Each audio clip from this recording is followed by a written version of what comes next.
What is up, guys? Can y'all hear me?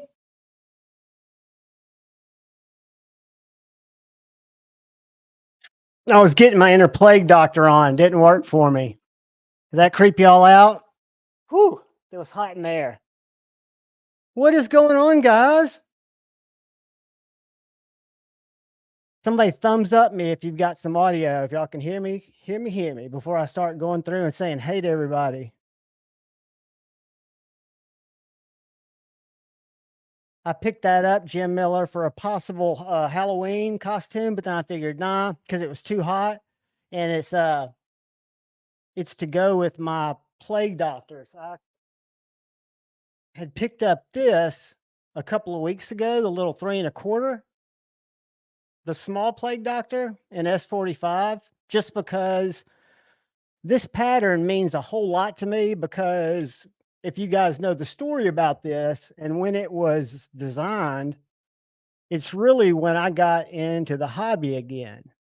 At the beginning of COVID's when I started watching videos, started watching Metal Complex, started watching Slicey Dicey, got to meet and start watching Jared when his channel was young. So this pattern, this particular pattern, the Plague Doctor, I really fell into. And when this became available very, very recently, I actually ordered it yesterday and it showed up today, which really surprised me.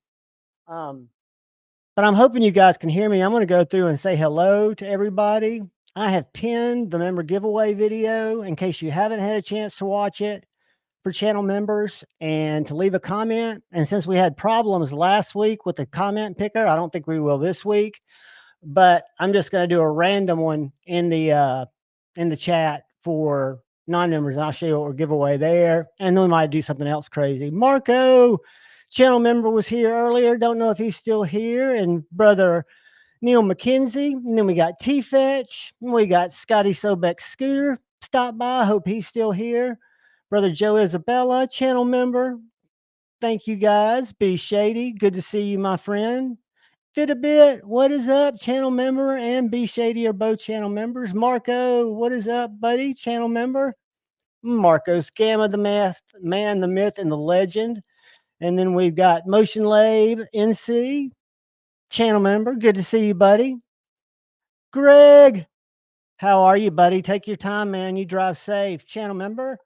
And we got Sharp Guy, ATX, channel member, hanging out with us. Guys, it's great to see all you guys. Colby is in house and he's a channel member. And we've got Brother Joe Isabella, who I think I greeted, but I've got short term memory loss, so I don't remember. We've got Blade Ogre, my buddy, who's a channel member. And we've got the one and the only man from Southern Alabama, Jim Miller, my brother, channel member. We got Drizzy. What is up? I just saw him over at MC's. I'm really enjoying his lives. Not for the giveaways, but just I was trying to get through him, and I don't even want to open the can of worms that is Logan Paul, because it'll probably get me demonetized just by for saying his name. But what a piece of shit that guy is. And he actually admitted with Rob Dietrich how he was going to live to be 150 because he was doing this experimental peptide and testosterone treatment. And Rob Dietrich said, "Man, I've never taken any of that." He goes, "No way. How do you still skate?" He's like, "Dude, I work out. Do it the old fashioned way." Todd Carr, channel member, what's up? So, what I wanted to make sure Richard didn't think was that I was saying big people are on steroids. I get it. You can look like that without steroids. My point was Logan Paul is a fucking shortcutter, scammer. And if he can take something to get an advantage and you don't think he will, give me a break.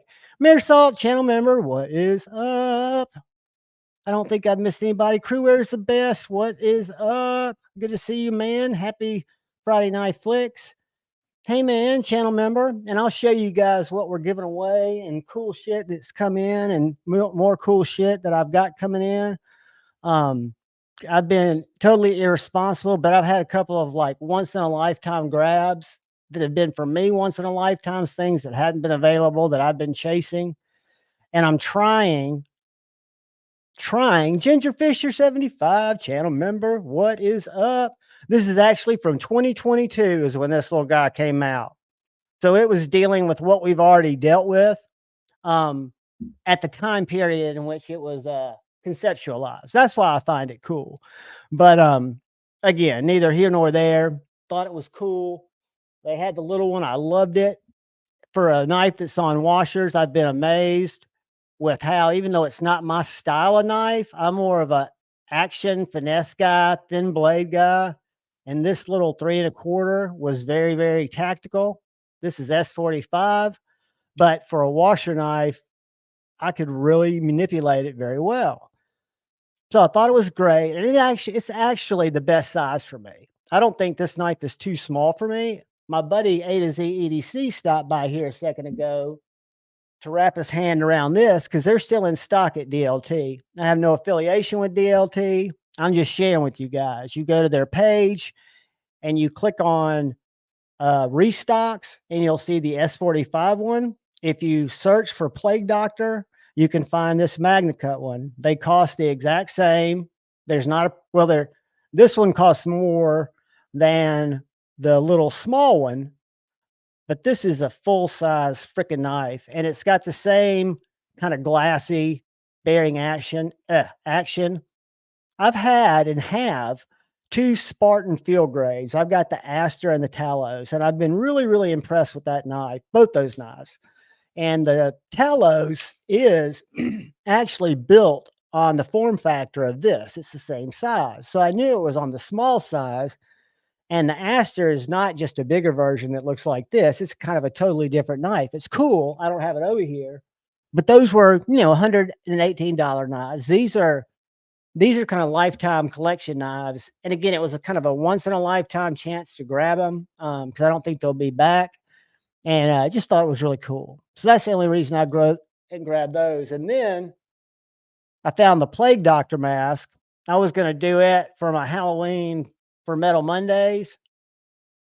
But man, this thing does not have, that's not enough ventilation. It's just not jiving for me. You get in here and you freaking can't breathe. And I'd have to clean these glasses big time. Hey man, what is up? What is up? Let's see if I missed anybody. It just jumped on me. Ugh. That's brutal. That thing will make you dizzy. Byron Kennedy, what is up, my man? Thank you, dude. They didn't come in as a set. They came in, like I was telling everybody, the little guy first, and then the big one just happened to become available. Let's see if it's still available. And guys, I'm guilty of several things, and none of them are being responsible. I'm guilty of looking at knife sites way too much and looking at them at odd times of the day because that's when I find the drops. So right there, I don't know if you guys can see what I'm looking at. I shouldn't be doing this because I have no affiliation with DLT. I just like to do business with them. So this is the full size S45, but if you go up here and you search for it, they've got a Damascus, which is way expensive, and they've got this MagnaCut that's not showing up as an item that just came back. Oh, it's not in stock anymore. So the MagnaCut is out of stock, but the last of the Plague Doctor MagnaCut 4-inchers are in stock. And like I said, I could not resist it because when I got the little guy, it was my first real Spartan. I say real, an Elite Series Spartan. I had the field grade, and they've been great knives. They're in CTS XHP.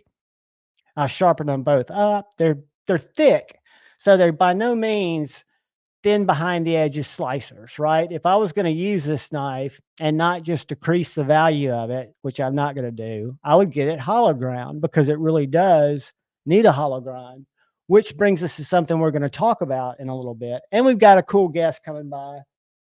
And you probably wonder what's hanging around my neck. It is super cool, but we will get there. Let me get everybody caught up, and I probably never will catch you up. Double D10, what is up, brother? Because I'll go off on a ramble, and I apologize for that, guys. It is just my squirrel brain. Scott Brew 72. Welcome, my man. Welcome. Guys, I've got the channel member giveaway pinned up in the comments. It is this, I'm drawing a blank, Teppy designed M390 deep hologrind, really stubby, jabby front with a fantastic finger choil and a deployment slot or a deployment nick that I can't really get. I can get it with my thumb, but it's not pleasurable. I like to just use the flipper tab, but it is M390. It has Damascus. It's a liner lock. It's a banger. And everyone who's a channel member, all you need to do is go to the video that's pinned to the top of this chat window and leave a comment. Any comment, as long as it's not just emojis or a cuss word, the YouTube comment picker will get it. And then I thought we might also give away a knife that I've really enjoyed, and I'm still debating it, but this is the Vostede Corgi, and I have been super lucky to have met a young guy and a young gal at Blade Show 2023 from Vostede. And they've been nice enough to occasionally send me knives to review. They've sent me this one. I bought the Nightshade. I bought the mini Nightshade. Lefty sent me the Raccoon. Which Voss did I give away? The Corsair, they let me review and give away. And this one they let me review to do with what I want to. And I'll give this away in the chat later. It's a great knife. It is micarta and this little titanium base. I've taken it apart, guys. I've got videos on it, but it is truly unique because this button lock is not a normal button lock. It goes through the tang, so it's hard to explain without me breaking it down. And even though I've got a badass driver that I want to show off to you guys, I don't want to take this apart right now. But this is what I'm going to give away to the chat, right? And then we might have a surprise or two. We'll get to that. But I'm just glad you guys are here. I'm glad it's Friday, even though lately every day's kind of been Friday to me because I'm not working after my job was eliminated, which came with both advantages and disadvantages, none of which I can discuss legally. Craig Wilkes, channel member, what is up? Mersalt, I think I greeted you, buddy, but hello, Mersalt, if I hadn't. Todd Carr, I think I greeted you, my man, but I need to check Pirate Ship and see if your package has shown up. Hold on a second. Because you were my first. You're still in transit. No, it says it was delivered October 26th in Canada. So let me know if it made it to you, because that was my first out of the continental US. And anytime I have a knife giveaway, it won't be an out of the continental US type thing, right? But that was Greg Vanderlip. I say Vanderlip. What is up, my man? Good to see you, brother. Five Door channel member and also a fantastic human being, a man, a myth, and a legend, a personal friend of mine. And I love all you guys. I'm just glad we're here. I love it when I see you guys chatting amongst yourselves. I've got some cool shit to talk about. Not really, but it'll be entertaining and it'll be real. Pocket Stuff channel member, what is up? Pretty fly for a knife guy. He and I bumped into each other a couple times. We bumped into each other over at MCs. Guys, I'm really and I never was an MC hater. I was just kind of I would not, I felt like he wasn't plugged in to the knife community. And then I realized he's busy. He's a family man. He's explained it perfectly well. And I've started out watching him, was inspired to watch others who I connected with more, right? I had a more, what I felt like was a personal relationship. People like Lefty and Kyle and Grady from Grady's Gear and Bearded Gear when they started out. Bearded Gear was a little bit higher than them, but Grateful Panic. Trying to think of other lives that I went to early. I mean, I can remember when Stevie said Stevie was on Grateful Panic's live stream before he started his channel. I remember when Tri-State started his channel. And those are just the recent guys, right, that are super successful. Ray, I was always watching Everyday City Carry, and to see him be successful warms my heart. Because let me tell you something, this is just a John rant. Ray and Kelly, as Metal Complex calls him, Rye, is a freaking nice guy. They are wonderful, wonderful human beings. I met them at Blade Show. I was blessed enough to meet and spend some time with them, and they are absolutely lovely humans. Michael, what is up, brother? Dude, I'm so glad you received it. I hope everybody, if you guys don't receive the giveaway, because what I do is after a giveaway, I do my best to have it printed. I print the label, go through pirate ship so I can track it and insure it. And I put it in the mailbox for the mail guys to pick up on Saturday. That's the goal, to get it out.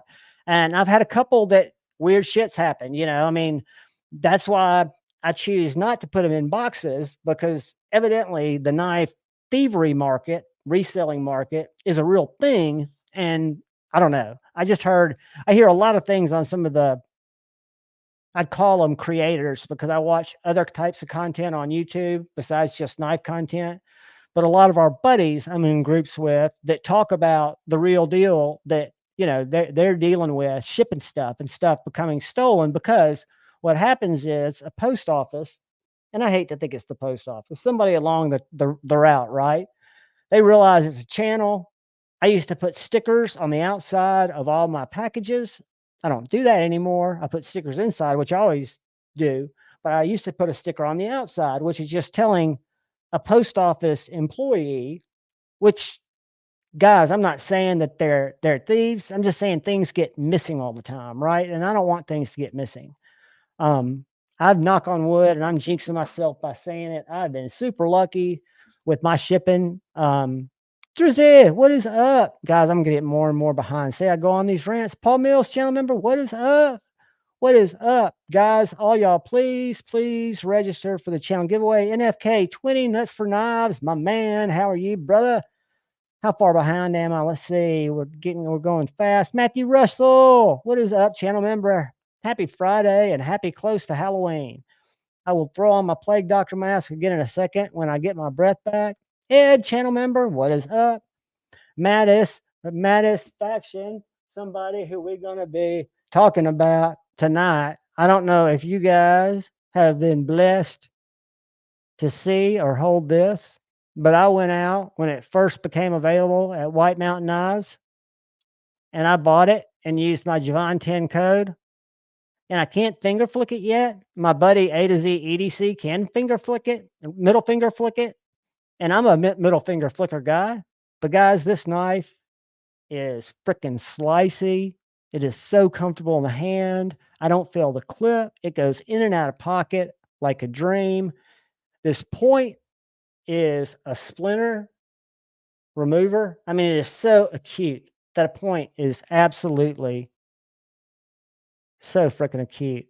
And it's got the nicest belly, drop shut, flies open. I mean, there's not even a question. And this carbon fiber, I'm colorblind, but I see orange, I see gray, I see hints of light blue, and I think it is just absolutely stellar. So if you guys have not checked out this would not be, had I not seen it at Blade Show, and had I not realized who designed it, I wouldn't have taken a chance on this knife. However, if someone had just sent me this knife and it was designed by Joe Blow, I would be saying, man, this is a cool knife. I mean, my opinion of the knife being good does not change, right? Because if I say a knife is good and it's on the internet, it's always there. And I'm really talking about my specimen, but I know others who have the same knife who their specimen and Kizer's just on point. They're one that I designed or I started collecting from the Blade series early on, Vanguards. When I first got into the hobby, Kizer was my jam. I'm trying to work with them again, but I just think this knife is fantastic. I don't know if y'all watched Lefty last night, and I don't know if I could find it on the internet, but there's a knife coming out in November that is totally not my jam, called the Kizer Mercury, that I'm very interested in. And guys, I have not bought a Kizer. I bought the I had a Amazon package come in where I ordered the Kizer titanium's got triangles on it. Why can't I think of the name of it? It's got a finger hole, the Veratus. And I ordered the Kizer not the nip slip, the Kizer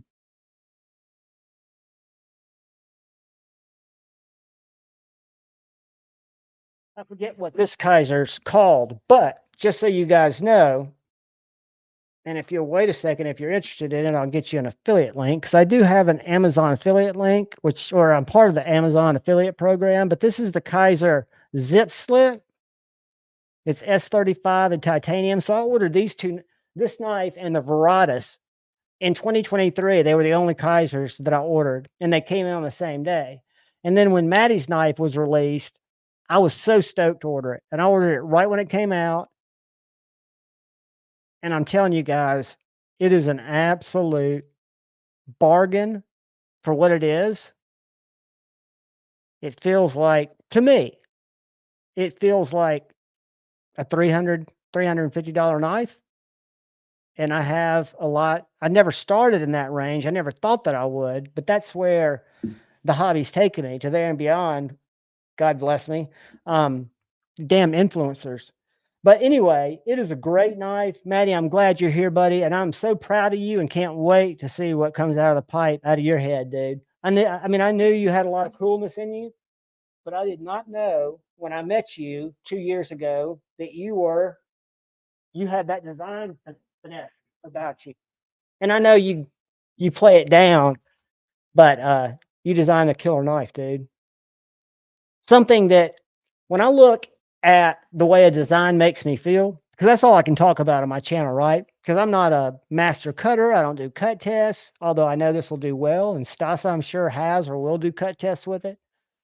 But I'm what excites me more than anything about this hobby is when I try out an EDC fixed blade, which I never thought I'd want. And then I have a whole new genre of stuff that I'm loving. Or when I get a knife that I'm thinking I'm doing it to support a buddy, I'm not expecting to love the knife because it's so different than what I normally buy. When it's a pleasant surprise, it really shows me and it makes me much more interested in the hobby. It keeps me engaged. I don't know if that makes sense. It's because in my scenario, I'm rotating stuff through my collection in and out, and I'm capturing it on video. That simple. I'm giving overviews, doing unboxings. So there's no science to what I do, but I do think I'm very objective. Where you're talking about fit and finish and tolerance, which I could send this knife to any of you guys and you would go, yeah, there's this fit and finish and tolerance is freaking on point. And then the stylistic, do you like it? That's all subjective, right? And there were so many things that normally would not be my jam. And I am so glad that it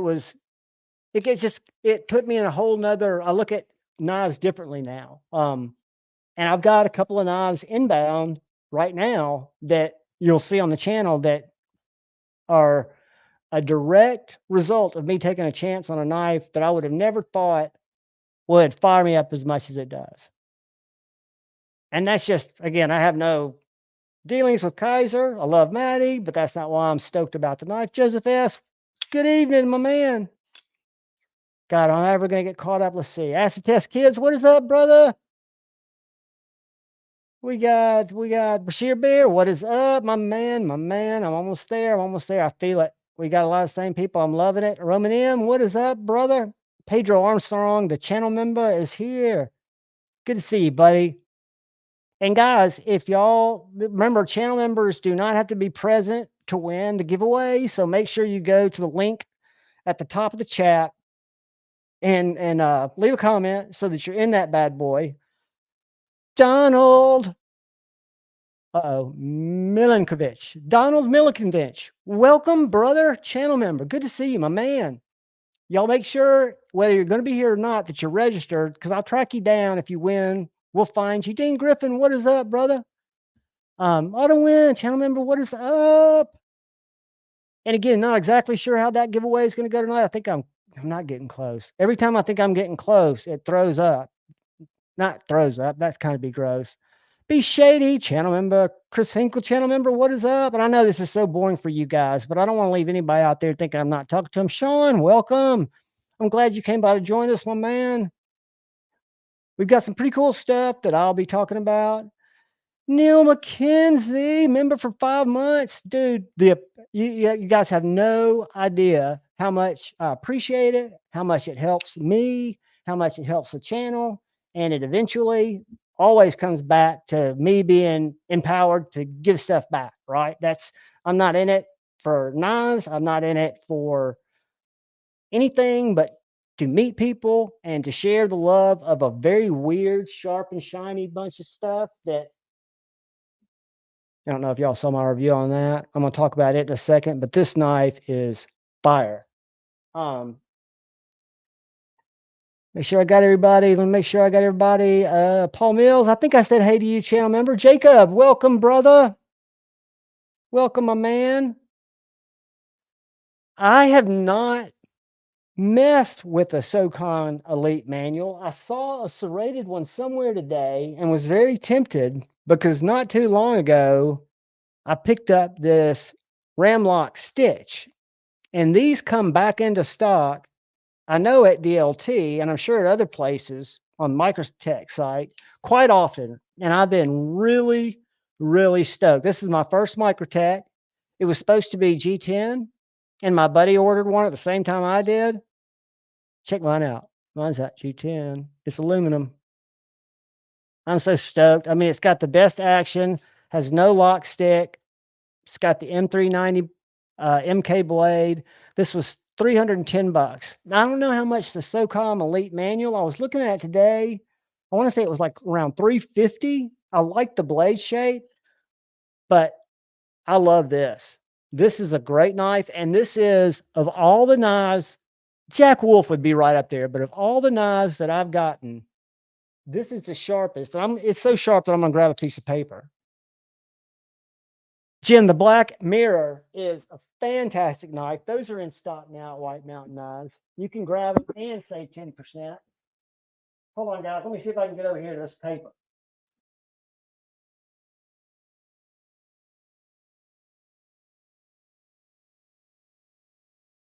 One of you lovely human beings hooked me up with this ream of paper that I use for my cut test. But check this out with the stitch, which is not a thin knife, right? It's a thick, thick knife.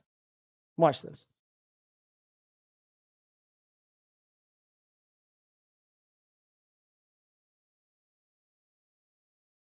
I've got a fan on, by the way, so it's blowing the paper everywhere.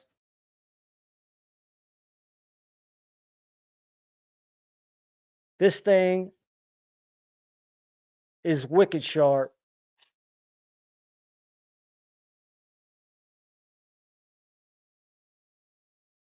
I would consider this, unless you're looking for the SOCOM specifically. And unfortunately, I think I've handled one, but I don't think it made much of an impression on me. Or maybe I haven't handled one, but I have a feeling that I have had the SOCOM in my hand. I've never had it on the channel, but I can definitely vouch for the aluminum or the G10 Ramlock.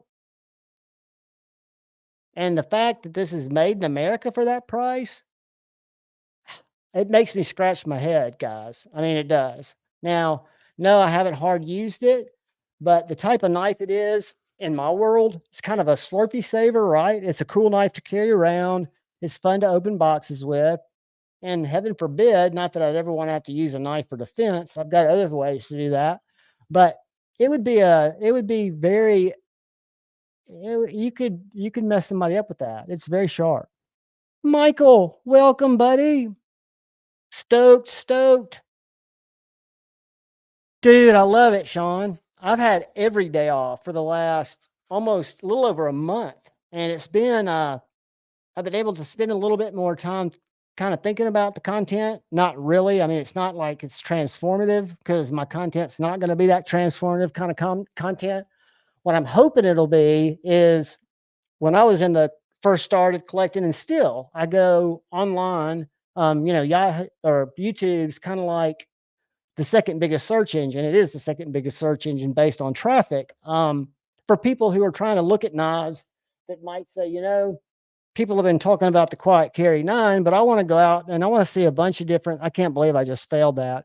But I want to go out and see what a lot of people think about this knife. So you can watch a bunch of different people's reviews, their viewpoints of it.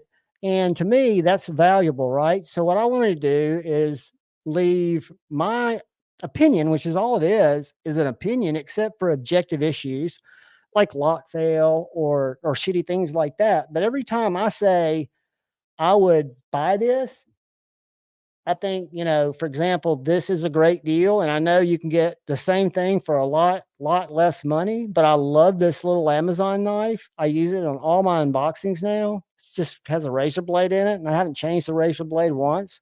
But little things like that, if I ever recommend them, I'll usually say, it's not my deal, or most of the things that I'll review, you guys will notice that I tend to lean on the like it a little more because it's really my collection that I'm going through. And as I add things to my collection, I share them with you guys. So I promise you, if I get a turd or if I get something that I wouldn't tell my brother or my mom was a good knife, I won't say it's a good knife. I promise you that. Jacob, what is up? Neil McKenzie, channel member. I hope I said hey to you earlier. Chris, what is up, brother? Tide card, do it, brother. If it got busted, we'll make it right. If it got lost, we'll make it right. I can't imagine it getting. I don't forgot how I sent it. Joe Isabella, dude, it's all good vibes here all the time, and we will be here late, right before Matisfaction and Stevie go live, and hopefully, although I didn't sleep good last night, hopefully I will have the energy to stay up for said faction. Cheeto, Cheeto Guilis, what is up, buddy?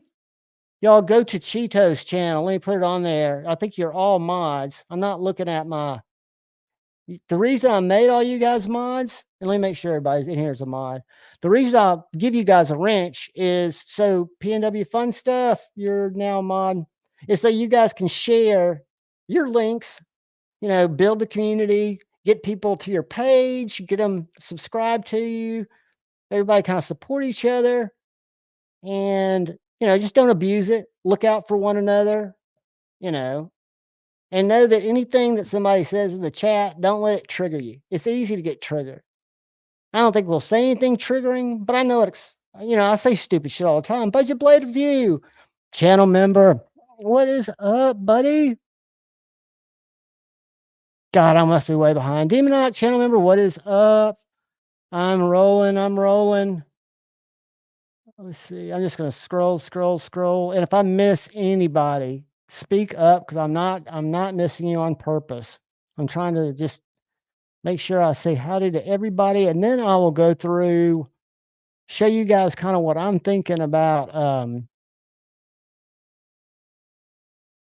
doing. Mainly what I want everybody to get a good look at if you watch the video. Josh Branson, no doubt, dude. It has been every week. Actually, for me, has been kind of whack, as you might imagine. But I've been dealing with just the weirdest stuff. But dude, I hope it's over for you, and I hope you can now chillax and at least have a good few hours. Maybe get lucky. Drink water. What is up, brother? Let's see. Am I to the bottom yet? I'm getting close. I think I'm there. Well, I'm close. All right. I'm going to, if you come in late and I missed you, or if you come in, I don't know how Lefty and them know how far behind they are. PNW Fun Stuff. I think I said hey to you when I just made you a mod. Chicago 23, what is up, bro? Are you a mod? Let me check. See, and this is a whole nother thing. When I try to open the YouTube window to see if anybody donates so I can say thanks and stuff like that, it's way up there. So it would take me forever to scroll. And I don't want to be disconnected from you guys. I want to be more interactive. Not a channel. What is up? Welcome, brother. Good to see you. Good to see you. So this was one of the big exciting things that came in this week. Absolutely fantastic knife. And while I've got the paper, now keep in mind, I've got a fan going, and it's got that rolling belly. Keep in mind, I'm the worst paper cutter in the world. This is sharp, sharp, sharp, and very well built, and a good weight. The pocket clip works really well for me. I just can't reverse finger flick it yet. I think I'll be able to, but right now it is a thumb stud or very well designed, well gent flipper. I've got a review on it, overview, and this was not sent to me. I actually went out and got this bad boy because I did think it looked, again, so much different than what I'd normally be into. I had to give it a try, and it's proven detrimental every time I do that. I did it with slip joints, and I want to make sure I talk to you all about a couple of slip joints that are in stock right now. And I went to try to get a Great Eastern Cutlery today for the drop, so I had it in my phone. I was ready for it. Tori Casey, what is up? And I was at Traditional Pocket Knives waiting for the seconds to tick off so I was already logged in. All I had to do is get it in my cart, click pay with Apple Pay. That's all I had to do. And I wanted the ebony. I was on the page of the ebony Warncliffe. I think it was a number. I forget what number. But anyway, put it in the cart, clicked Apple Pay, went really kind of slow, kind of got bogged down. And then when my card came up, my bank account, I double clicked on it, it said did not process. They were gone already. I'm talking 20 seconds. They were gone. I was ready. I realized today for the first time, that's the first time I've tried to get a Great Eastern Cutlery. I think I've got one in my pocket. But these are, now I've got a Jack Wolf, which is the best imported slip joint, I'm convinced. But for me, these American-made small batch Titusville, Pennsylvania Great Eastern Cutleries are the schniz. So the one I was going to get today was very similar to this, except it was a Wicked Warncliffe. It was also 1095 tool steel. I am anal about the fingerprints, but I love it very, very much. They're put together so well, and unlike a Jack Wolf is, I think, the best at what they do, which is modern slip joints using modern materials and modern construction techniques, right? Where the Great Eastern Cutlery are still pinned together. They use a lot of the old machinery that they used to use. Which one would I rather have as just a cutter to get things done? Personally, probably the Jack Wolf, because it is modern materials, very, very sharp, and just a great knife. But I have a big place in my collection for these, and I hope I don't go crazy, but the one today, the Warncliffe, was definitely a winner. It was one that I attempted to get and did not successfully complete that purchase because they go that fast. I was like, whoa. I reached out to Pocket Metal right after, and I was like, dude, that was the first time I've ever tried to do that. That was ridiculous. He was like, yeah, 1 minute. I was like, no. Member for 4 months, nuts for knives. Thank you, brother. I appreciate you, man. He said the whole thing took a minute to sell out, but when my payment didn't go through, I immediately went back to the GEC page and tried to click on the other variant, and it was already gone. It was the dyed bone. And again, if we'd have talked about this, I'm sure 80% of you are going, slip joints. I'd never buy one. I thought that. I swore that. I was so anti slip joint until one night I bought an Ohio River Jack, and it's not even one that I carry now. 5-door. It was in my cart. I was Apple paying. I was already logged in. Same exact thing, and I didn't even know what the price was because it didn't show going up to it, I knew it would be between 150 and 200, and I was just going for it because I wanted it that bad. And I think if we, well, I was on the ebony, but I think if we'd have started out on the bone, whatever that color was, we would have we might have gotten out. But it was a nightmare. Junior Miz. The good thing was I really wanted it, but I wasn't emotionally attached to it, and I won't get that way with knives. It's just, to me, it's not worth it. It's kind of a fun thing to me. If I want something that I think is super super cool, um, I think it makes sense for me to go through the mental gymnastics to try to get it right. But if I don't get it, I don't get bummed out. I don't let it, I don't go, God, blah, blah. It's not worth that. Junior Miz, I think I said hey to you. I'm trying to get to the bottom, but I keep talking and I apologize. What is up, Snow Trag? Will they go that fast, dude? Or, I mean, I did the GEC thing today, and if Rosies are that crazy, I'd rather just sign up for a lottery. Oh, what do we got here? Vibe in for under 30 seconds.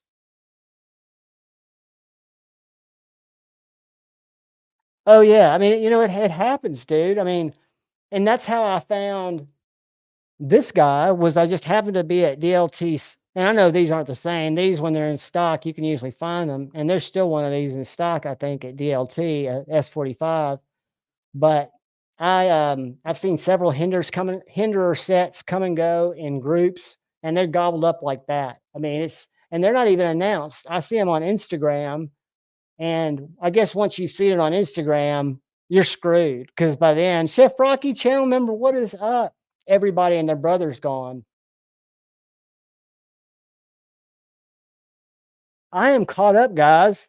So, what I wanted to talk to you guys about, a couple of knives, and I won't talk long on them, but they're slip joints that I think are both very good slip joints if you're thinking about jumping into that realm. And they're, when I say they're good quality. They're modern slip joints, and they're Two Suns. One of them is this model right here. It's M390, and this bone with this little lizard thing on it. Very, very slicey. But this is a great modern slip joint. And then this is probably one of my favorites.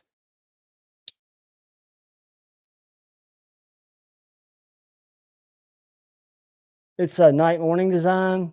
It's got this milled titanium handle, M390 blade. It's a more durable, kind of get it done knife. But again, it's very slicey. And these are both in stock, if any of y'all are interested, at White Mountain Knives. And I think they list for like 88 bucks retail for titanium or bone and M390. And the half stops on both of these guys, and the blades, this is a hollow grind, this is a flat, are just absolutely as good as really any of the slip joints I have. And you can use the 10% Javon 10 code or anybody else's code that you want to and save 10%, which is like $8. So really a good value on a really well done pair. And they've got a couple others. One of them they've got there, I think I showed this last week. This isn't a slip joint. This is a double detent that is an M390 carbon fiber rye design, which is down here at the that's whose name's there. Very strange little knife, but I have this in D2 and in G10, which is also available on their site. It's 14C. No, it's D2. And they came out with this one. It came in stock, and this is carbon fiber M390. It's in that same price point. So you can get really nice, again, if you're not opposed to imported knives or double detents. This is probably one of the fidgetiest knives that I mess around with. This little double detent here. But it's a cool little knife. Really thick though, but done very well. So those are two knives that I wanted to point out, just because, if I'm not mistaken, if we go here, let's do this real quick as an exercise.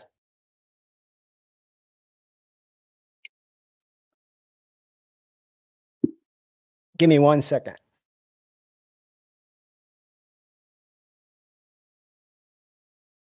I have no affiliation with White Mountain Knives except for my Javon 10 code, which all that does is let them know that I sent traffic. I don't get anything for that. No type of commissions ever paid to me. You guys can use any code you want there. But the way I find Two Sun slip joints, which I've been really Two Sun.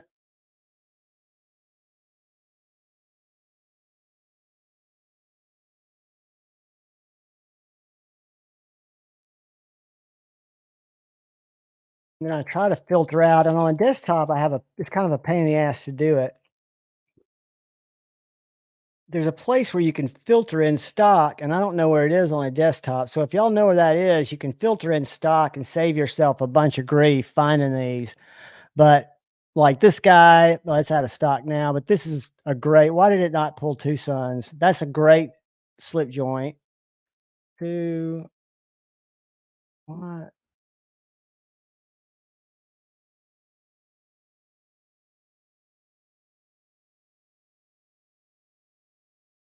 Let's do this.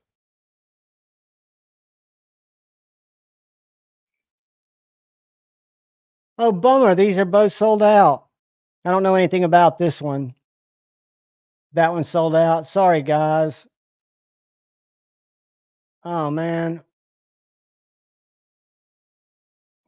Also, this is where I found some of my best little Fixies. So I also like to search Two Sun fixed blade just to see what's in there. But I usually do it on my phone because I know exactly where the freaking in stock. They're what I want. I want in stock. Kitchen knives. This little chode doesn't come with a sheath, and that's not a fixed blade, but it's a great knife. Which brings me to what I wanted to talk with you guys about tonight. So, level on up. What is happening, dude? Good to see you. If I missed anybody else, I've been on another page. Coprolite Steve, channel member. Welcome, brother. So, I don't know if you guys watch Satu Days content. Do y'all watch Satu? Because I'm about to show you something. Jeffrey Dawson, what is up? Satu has his kind of thoughts of the week and what he's been working on in his workshop on Sundays. And he'd kind of been, what's up, level on up? Glad to see you, brother. And Motion Lab, it's good to see you. But let me share Satu what I'm talking about here. Let me share what I'm talking about because I've got a package coming in. I keep knocking my nicotine juice off my table, and it's starting to get annoying. So Satu has been, share this with you guys. And the first thing I'm going to do is ask you if you would and you'd like to see some of the best content from one of the best guys in the community. I'm going to put his link right here in the chat. Go sub to Satu Dave. And what we will do, so these are the videos I'm talking about, right? Where he actually has been working in his garage doing regrinds. And I sent him doing something. I'll show you at least one or two of these. Yeah. That's why I haven't had my Cold Steel 4 Max in my videos. There's a little scratch. Whoop, that's number one that Javon sent. Javon, thank you so much, bro. Thank you so much for trusting me with these. Javon's so damn cool. Anyhow, my 8010. So 80, look at that. I'm thinking the same thing on this one. Like I haven't nothing's done to it yet, right? So I sent him that. So this I sent him I could go a little bit steeper. and I'll I explain it sent when I do it. him. When I Y'all show you go the watch other video, the video, or and I hopefully when I sent him yeah. this. So I'm gonna try to do the exact same thing, but with a different size wheel. So we'll see how all this turns. So my point is, go sub to Satu Sundays. One of the things that I do every Sunday is watch his little rants, and he shows the Satu scales that he's made. The guy is a master machinist, and I'm getting ready to show you some pictures if I can figure out how to do it, of those knives that are on their way back to me now. And I've even got a little video that hopefully I can share with you guys. Let me see what this looks like, if I can make it big enough.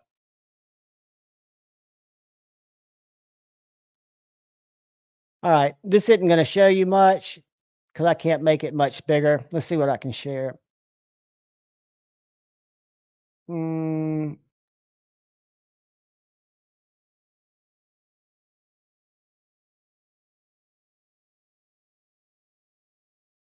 That's the Formax. I don't know if you can see that hollow right there and that tip he left. That's the 8015. Let me see if I can share this video. Hold on. Dude, I am blown away. I said, do you want some more to practice on? Because he's practicing, quote unquote. And I'm telling you guys, the results, let's just go to his Instagram because that's what you guys need to be following. And I think he's got the video on there. And this chick is so good. A great player.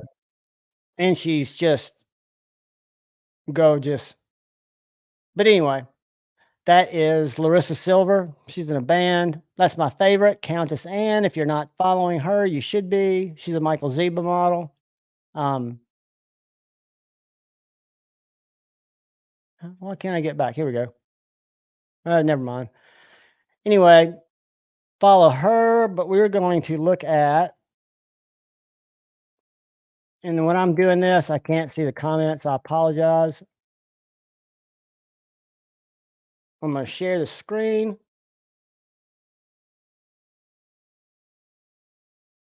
I don't see them on his Instagram yet, so I'm going to have to share the video I've got. Or I'm going to try to. Anyway, I'll share this so you can see what I'm talking about. Mine aren't in there yet, but I'm going to put this link in the Instagram. Michael, thank you, buddy. Michael's been a member for a month.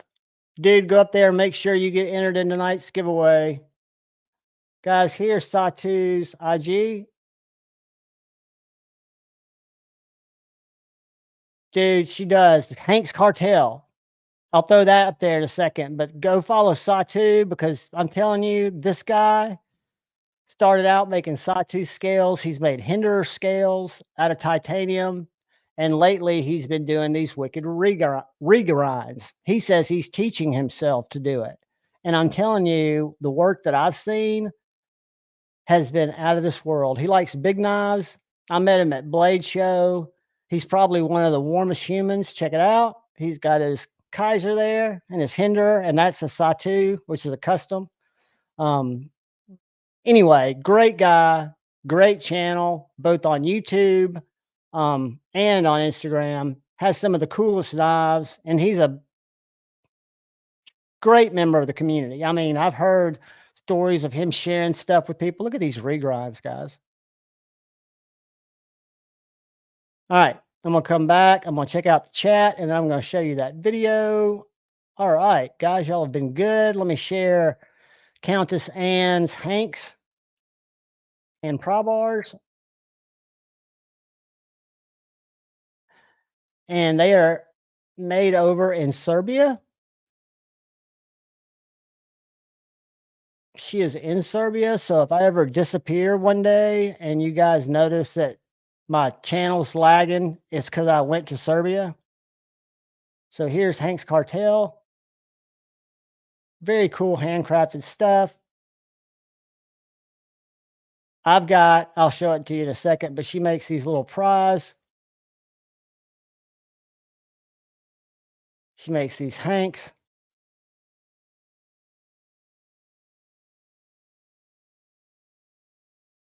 And she makes That's her hand. She's also, like I said, a Michael Zeba model. But cool stuff. So if you guys would, she doesn't need the help, but she's definitely one that I follow. And then if we were going to look at her page,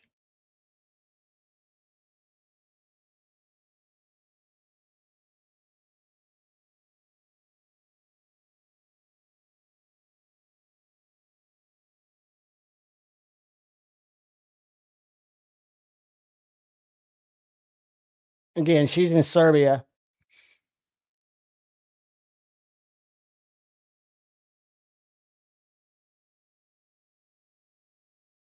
She's got a boyfriend who seems really cool, knife guy too. Just a doll dumpling. She is a sweetheart. She'll comment. She's the one that inspired me to buy Dark Gravity's S5, which is that knife right there. But I have got a Hank's cartel, Hank somewhere, and it's the let's see if I can find it.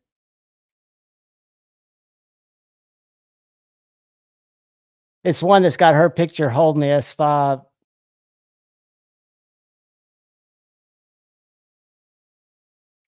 But she is a very good follow.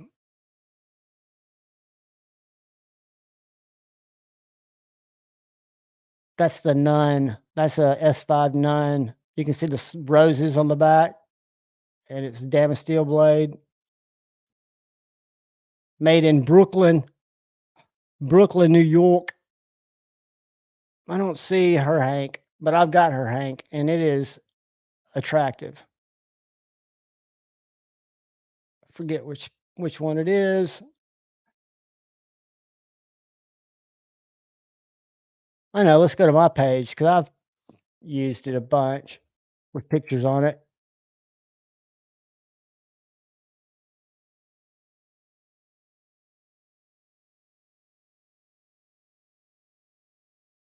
Don't get dizzy.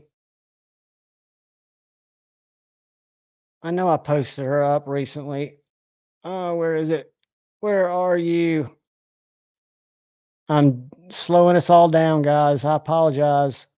But this is a cool Hank. And then our brother Forrest Hanks, some of the best. Here's my Zeba. I've got a Zeba on Countess Anne somewhere.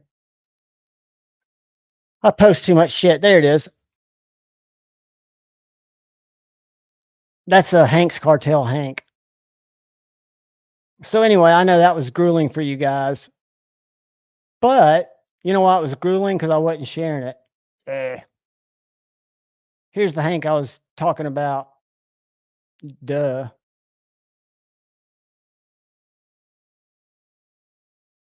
They're small.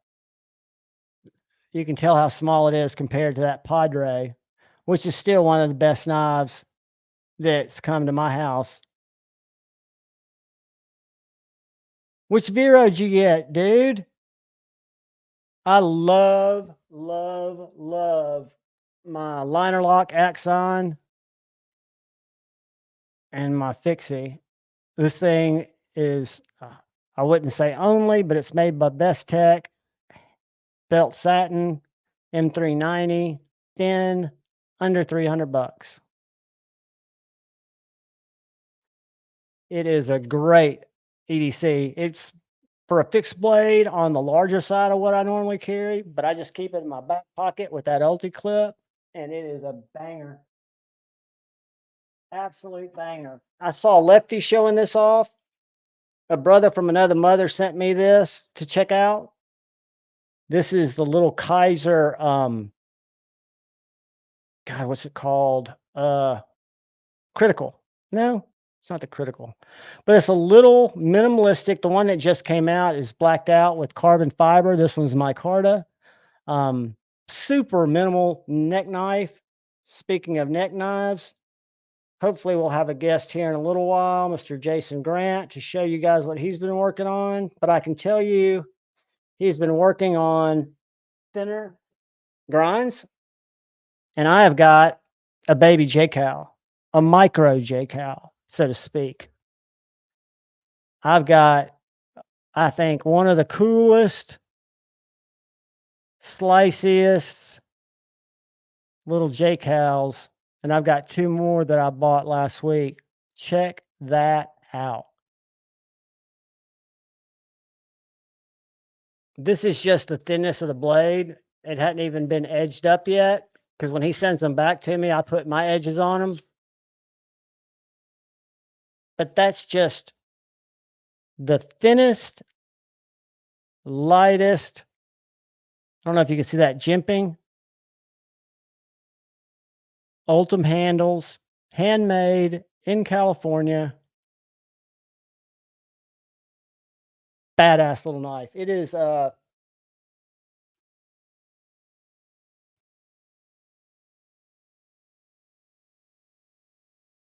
1/4 inches long with a 1 1/4 inch blade with a 1 1/4 inch cutting area. About double detent, it takes anywhere from 10 to 15 days. I've ordered all my Kunwus except the Padre, which is back in stock. I have no affiliation with them, except it's one of the best knives in my collection. They ship very efficiently. You get a tracker that'll notify you what's going on. And the wrong hat on. But I can tell you, I think the stonewash looks awesome, or excuse me, the stonewash was kind of my jam, which just happened to be available because I found mine on Nashville from a guy who had bought both the satin and the stonewashed. And when he opened the satin, he knew that's the one he wanted to keep. He'd bought them both knowing he was going to sell one. So when this knife came to me from Nashville, the shrink wrap was still on the box because he never opened it. But this is the most banging knife. And Kunwoo will take from 10 to 14 days. And they'll keep you updated. I think it's well worth the time. Because when they come into stock, River's Edge Cutlery carries them. They've got some Tau 2s, but they rarely get the Padres.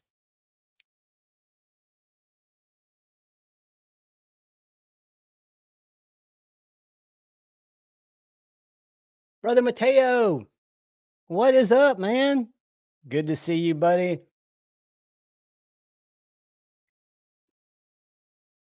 I'm finishing out some coffee, guys, so I don't fade on you. So the other thing I wanted to talk about, I don't know if any of you saw my review on this guy that I learned about on Brother Jared Neve's channel. This is the Wee Nefarious.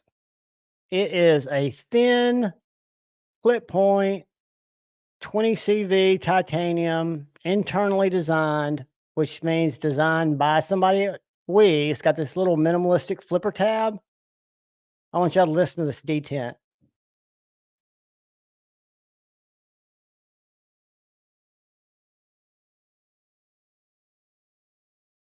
Push button. I don't know if y'all can hear that. Light switch.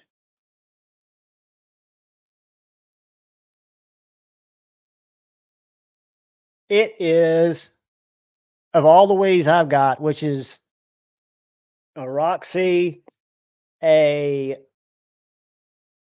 Vision R, a Mini Malice, and a Fornex. And then I've got some knives that were OEM by Wee, like the Slim. This is, I mean, tops. It is thin, about the same thickness as a bug out. And it is factory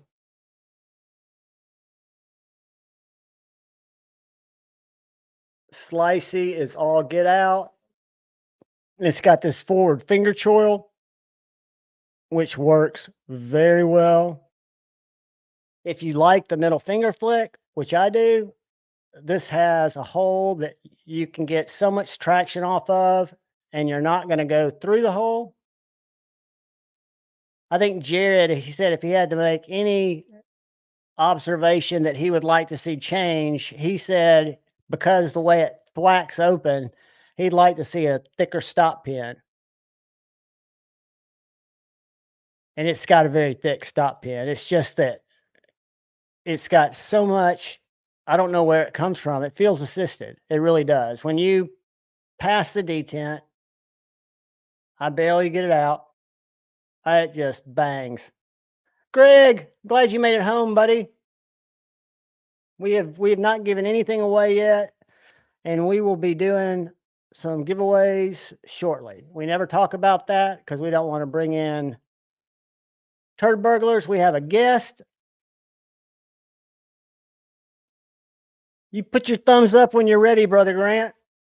All right. How are you, man? Good. How are you? Dude, I'm doing great. I was showing everybody my micro J-Cal just a second ago. We were doing some cut tests before I even put an edge on it. Oh, cool, cool. Yeah, I mean, it was rough when I sent it to you. It's not rough. This thing is banging. What do you sharpen on? I sharpen on a TS Prof, but this I will sharpen on my Work Sharp field sharpener. It's got cool. a 600 and a I want to say it's a 600 and an 800, and it's just great to put a little edge on my my small fixed blades or my slip joints. I like to hand sharpen them. Nice. But dude, this is beautiful. The jimping on it, the details, knowing that you did not use a CNC machine. Yeah, nothing, just hands. It's beautiful. And it is sharp. I mean, it is like very sharp. I saw your unboxing. I mean, I cut through paper, right? It'll open a box. Through paper. For such a short blade, and you and I both know that's not really what it's designed to do. But in terms of murdering packages to open from Amazon or saving your Slurpee, if somebody tries to take it from you at the gas station, it is a banger. Cool. What have you been working on, dude? I actually had other knives, but I sent them out today. I have your Kill Bill guy that I'm going to send off. Well, I'm going to make a little sheath for it, but let me make you big for just a second, because this is the knife I was telling them about that I think is so cool. Yeah, this guy came out really cool, man. I mean, in terms of like performance, right? Like super, super thin behind the edge, a full flat grind.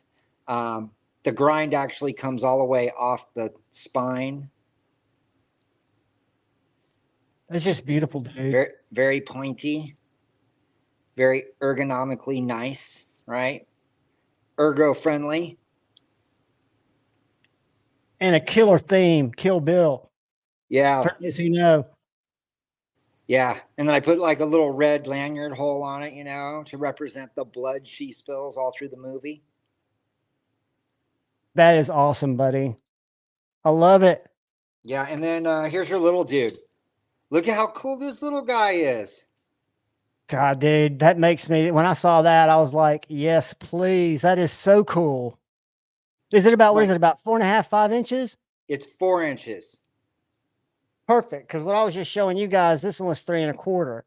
So that's just another little warning. Look at that aggressive little grind. Dude, this one, I could get a full 3-finger, good, solid grip. And then I just did a couple chainsaw file jimps. So there's just 2 like crescent moon jimpings.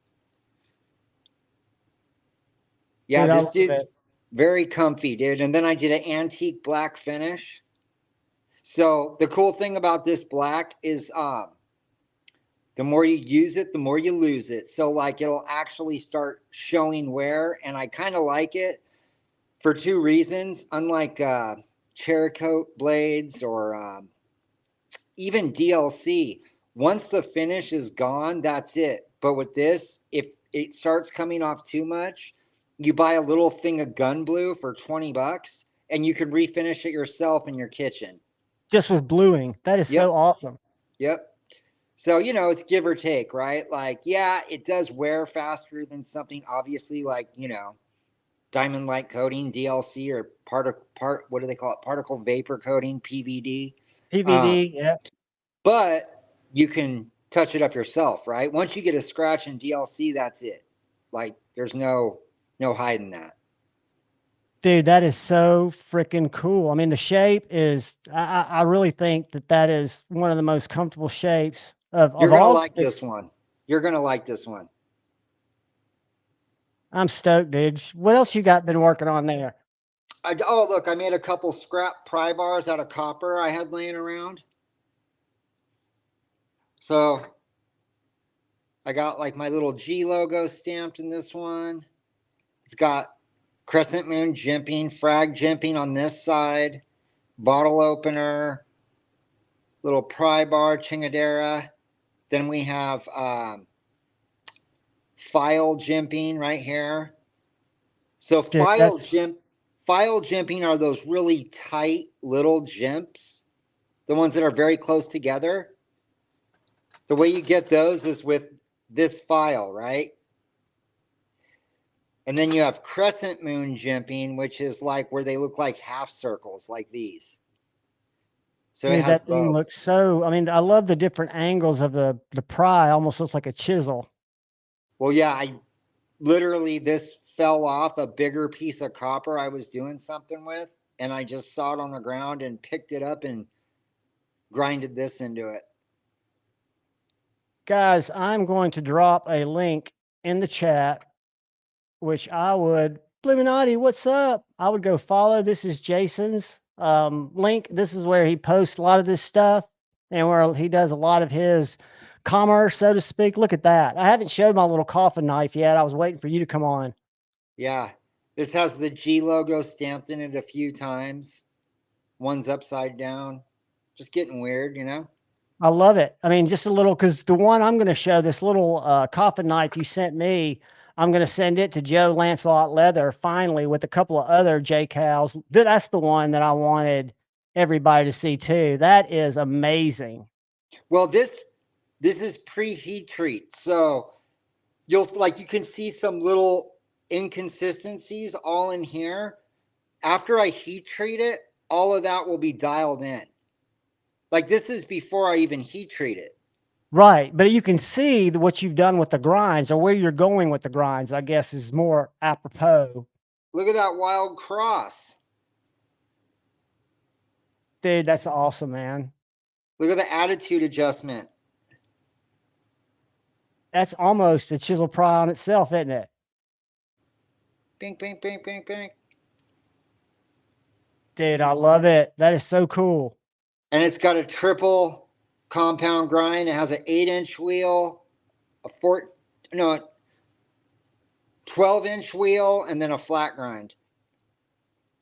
But something I wanted to show, you guys ever notice when you see compound grinds? Hold on, I brought another one out. This is one I did a while ago. You ever notice when you see that secondary plunge line, when it comes down to the edge, you'll see that smiley face right there, that little chingus? Right. So what that is it's usually one of the grinds meeting with the other. And when you see that little kind of bump, that's showing you the thickness of the edge is getting thicker, right? On this one, it's thicker in the back because I did a flat grind in the back and a hollow in the front. What I'm trying to do with my compound grinds now is I blend them together so you don't get that little bump. So it will be the exact same thickness behind the edge all the way through. And I do that by like blending everything together at the bottom. Does that take, I mean, do you just do that by eye? I guess you do. Yeah. Dude, that is, I mean, the coffin handle. Look at the steps. It's steps, step, step. Yeah, shit. That is just, that's showing you how it's getting thinner. Yeah. And then after I heat treat it, I mean, like right now you can see like this side goes back a little further than this side. I'll dial all that shit in after I heat treat it. Right. You want to do about 80% of your grinds before heat treat and the other 20% after. I do about 90%. So it's less work and less belts after I heat treat. I try to do about 90%. And some guys will say, oh, we shouldn't do that much because it can warp if it's too thin. I haven't had that happen yet. Knock on wood, you know?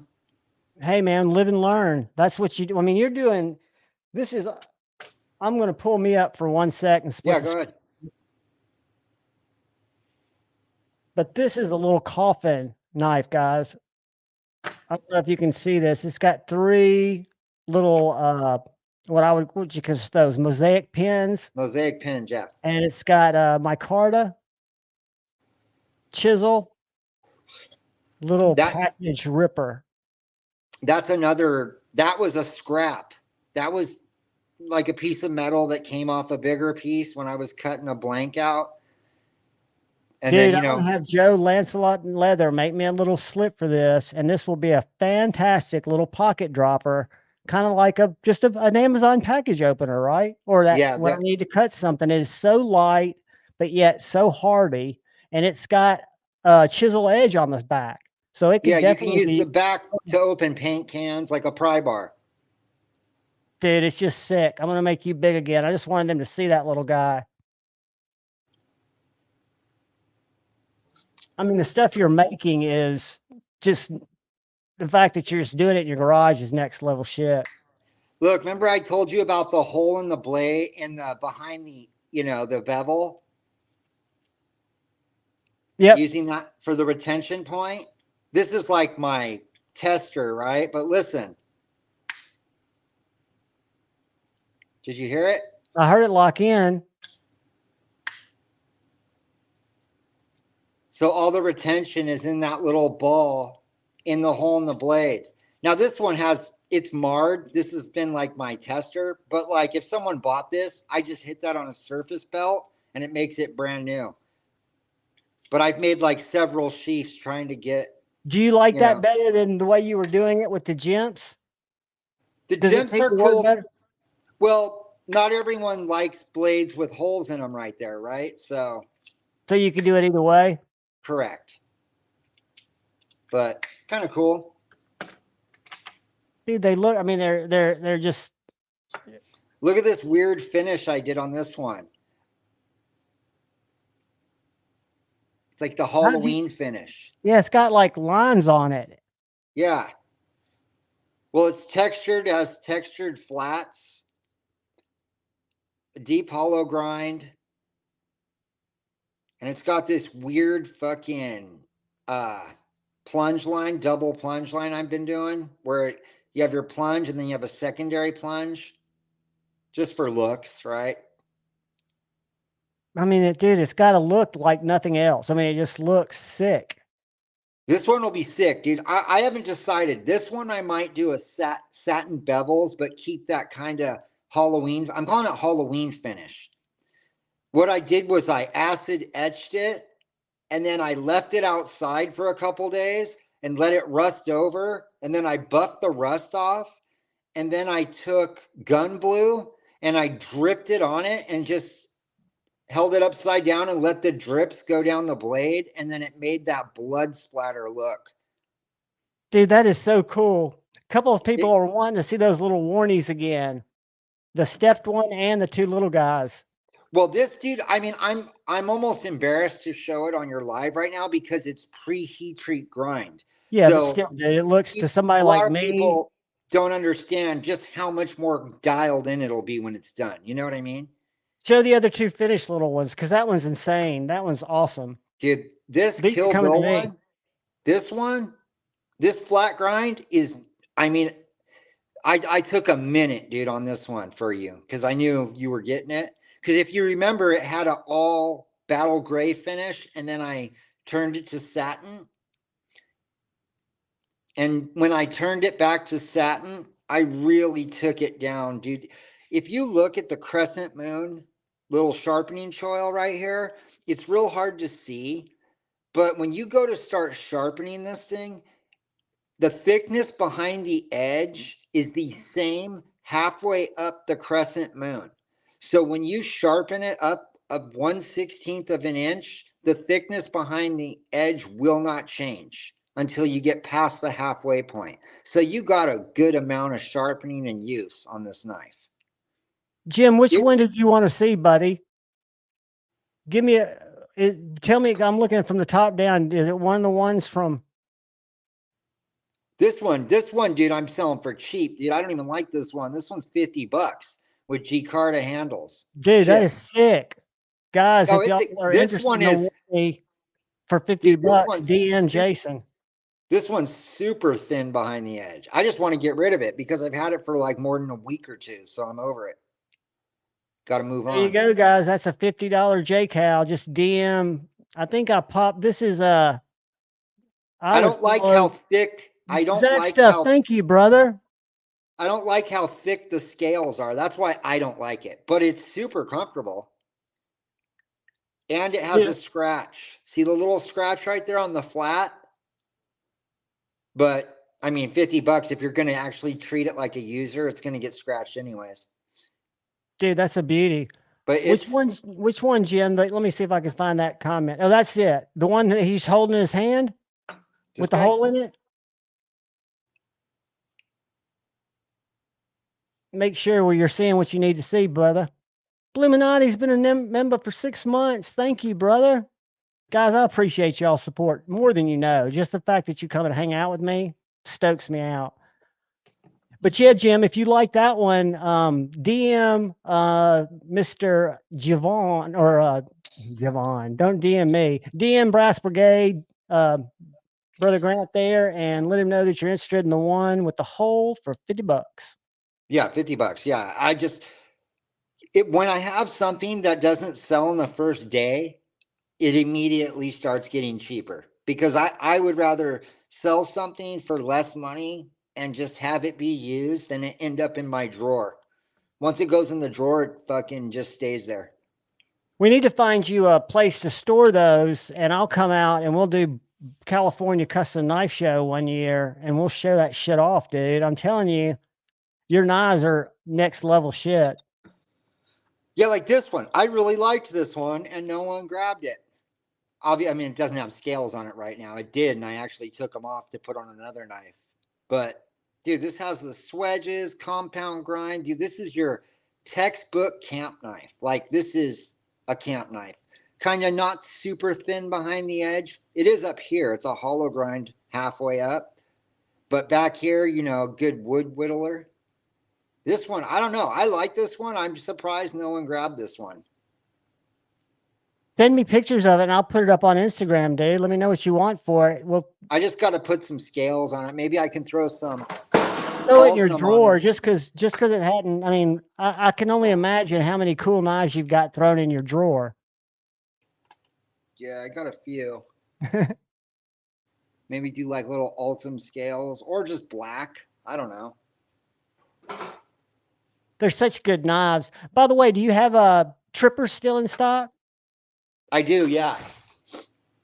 Guys, remember, you can get a really good deal if you're looking for a smaller, since Jason's got one. I won't make myself big, but I'm flipping mine, a little Best Tech made baddie. It's a great little knife, great little aggressive Tanto. Yeah, this has a compound grind, hollow grind in the back, flat in the front, so it's nice and sturdy to, you know, get weird. Yeah, so I think the trippers, correct me, how much are the trippers if they send you a DM? They're $250 on my website. If you DM me, they're $200 shipped. Just because usually when people DM me, they usually heard about it from someone like you. So I always give them the friends and family price when they DM me, you know. I love it. But I can definitely vouch for it. I've got the gripper and got one of these little guys at $250 and felt that was a great value because it is just fidgety, and I love the coffin cutout. Yeah, it's weird. I'm surprised these haven't sold better than. So when I first got into knives, like one of my first, like, you know, high-end production knives I got that was like, you know, you have to be a knife guy to know who it is, was a Something Obscene, like the J Cape, I think it was called. And I was stoked when I got that because I'd always look on the website and it would be sold out and I'd be bummed. And then I finally got one, right? Well, when I first got into knives, if I would have saw this knife, and I'm not just saying this because I designed this knife, this would be one of the ones I bought. And for $200, fuck yeah. What a great deal. Yeah, I mean, it's an awesome knife, guys. Like I say, best tech. Yeah, And best tech made. I call it the gripper's angry little cousin. Yeah. And I actually have a couple full custom trippers coming from SG Knives that he made. The same guy that made this one of one integral gripper. Look at that. Dude, This knife, and is he in the Philippines or is that wrong? Indonesia. Indonesia. Dude, that looks just next level. I should send you this to review. Everything is handmade, even the hardware. The only thing he doesn't make are the bearings. That's the only thing he doesn't make. What a craftsman, dude. But it's your design that makes it come together. I'd say the screws are handmade, but there are none. Look. Because it's an integral. Yeah, even the stop pin inside is milled out of the same piece of titanium that the scales are milled out of. That is most amazing. integrals have like a internal stop pin where they're like somehow screwed in. Maybe they'll be hidden in the pivot collar. You know what I mean? Or screwed in from the inside. This is all milled out of this piece of titanium. The stop, you can't see it, but in there's a stop pin and it's part of this. What made you decide to design that? I mean, that is just a next level too. I mean, I've never seen that before. I mean, I like simple. I don't know why. I just always have liked the frag pattern. Simple Warncliffe blade. Really no Gucci shit except for the fuller. I mean, when you look at a gripper's blade profile, that's pretty like textbook Warncliffe, right? Not a bunch of swedges, right? Not a bunch of extra stuff. It's just clean and simple. Very That's why I like the gripper. Dude, that's just awesome. Yeah, we got to get on the 3-inch production gripper here pretty soon. That's a great size. Yeah, this is 3 inches. I got to send you this one to check out. I think you'll really like this one. Dude, I would love to showcase that. That is a beautiful knife. And when something is handmade, dude, I'm telling you, man, you'll love this knife. When Cole from Tri-State reviewed the custom gripper, that fucker had it for like 3 months. Well, you know, I turn them around in like a week. Yeah, no, I know. Oh, I don't care. It just means he really liked it. Oh, he loved it.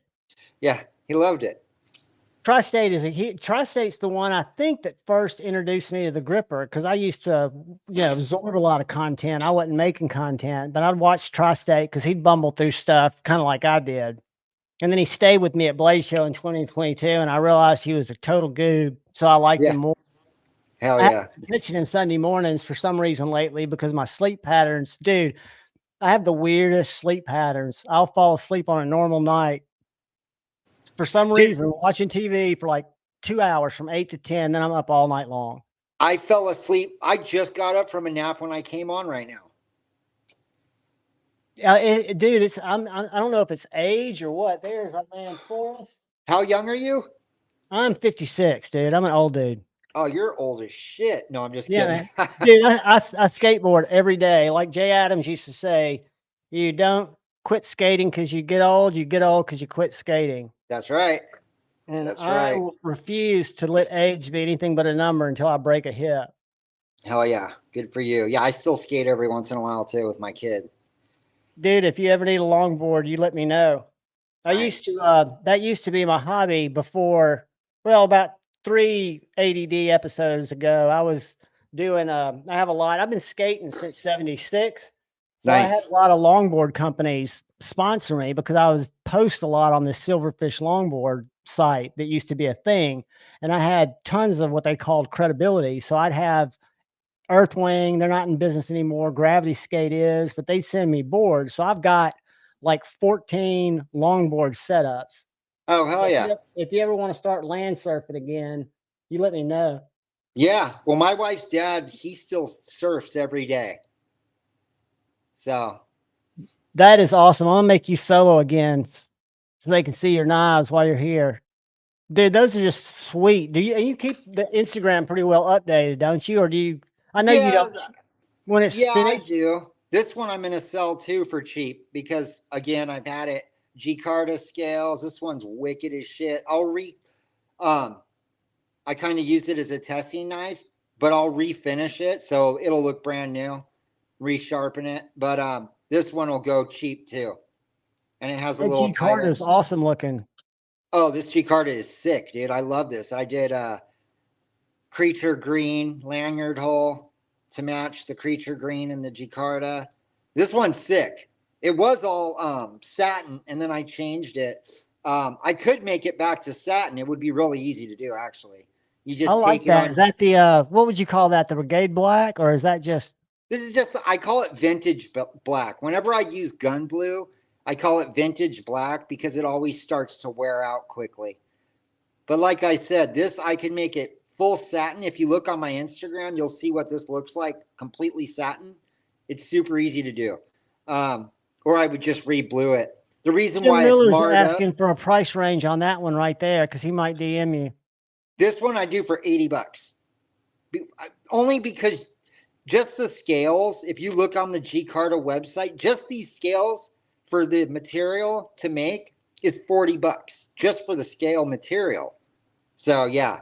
No, dude, that's a great price. I mean, he's got a couple of really good choices there. Jim, I would definitely, if you're looking to have something made by Jason, and I've got to send them to get sheaths made. You can't see what I'm holding up now, but I've got several of these little guys because I just fell in love with them. I mean, I'm a small knife guy, and these were like pocket art that cut really well.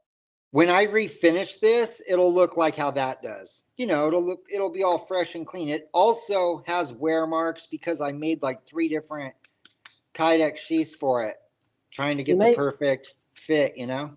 Look for a DM from Jim Miller. Don't let it get caught in your spam. Yeah, no. I just get a lot of DMs. Yeah, it looks like he might be interested in one or both. Cool.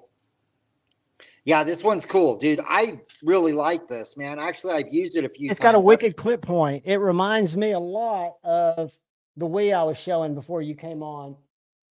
Yeah, this one's nasty, dude. Nice full finger, full 4-finger grip. That's what you really have to hold to appreciate is how nice the ergonomics of your knives are. Yeah, that's the main thing, right? The cutting of them and how they feel in your hand. Even when I make small ones like your little 4-inch, like if I made this and it felt wonky, I wouldn't even post it. Like it would never get scales put on it because I can tell right when I get the profile cut out, I can tell if it's a keeper. And if it's not, it goes in the drawer. And there's a lot of knives. That is so unique and so cool. Yeah, I mean, it's so cool. It's just the simple, you got your front finger choil that also acts as a giant sharpening choil. So you can utilize all the material, right, when you resharpen. And then, you just sort of got that jimping so everything locks into place. Yeah.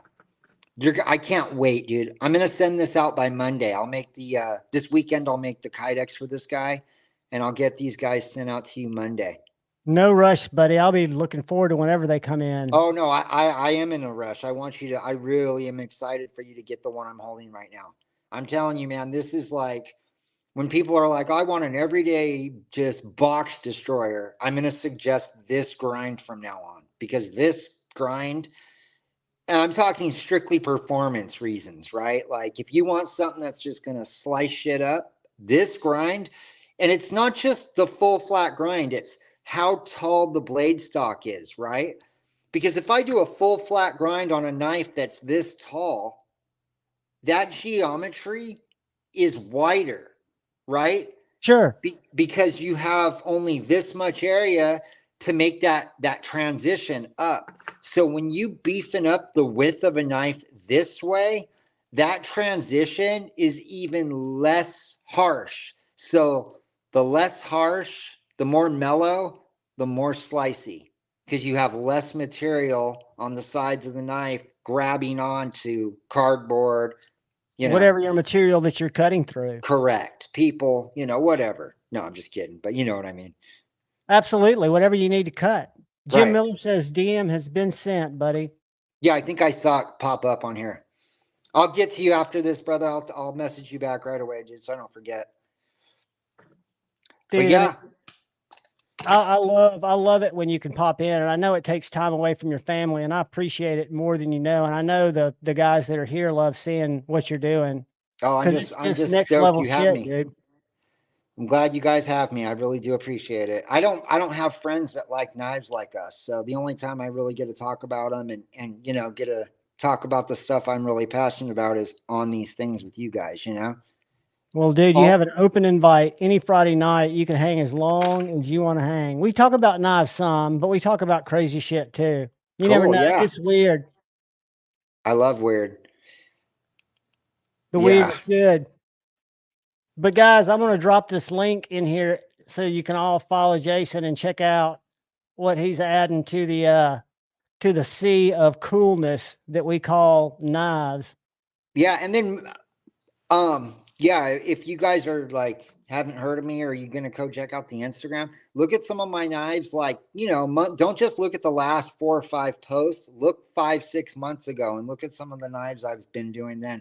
Because a lot of the knives I did 5 or 6 months ago are the ones I really like making, but not everyone likes them. Like the ones with the gnarly texture that I was doing. Yeah, dude, like right here. I love doing those.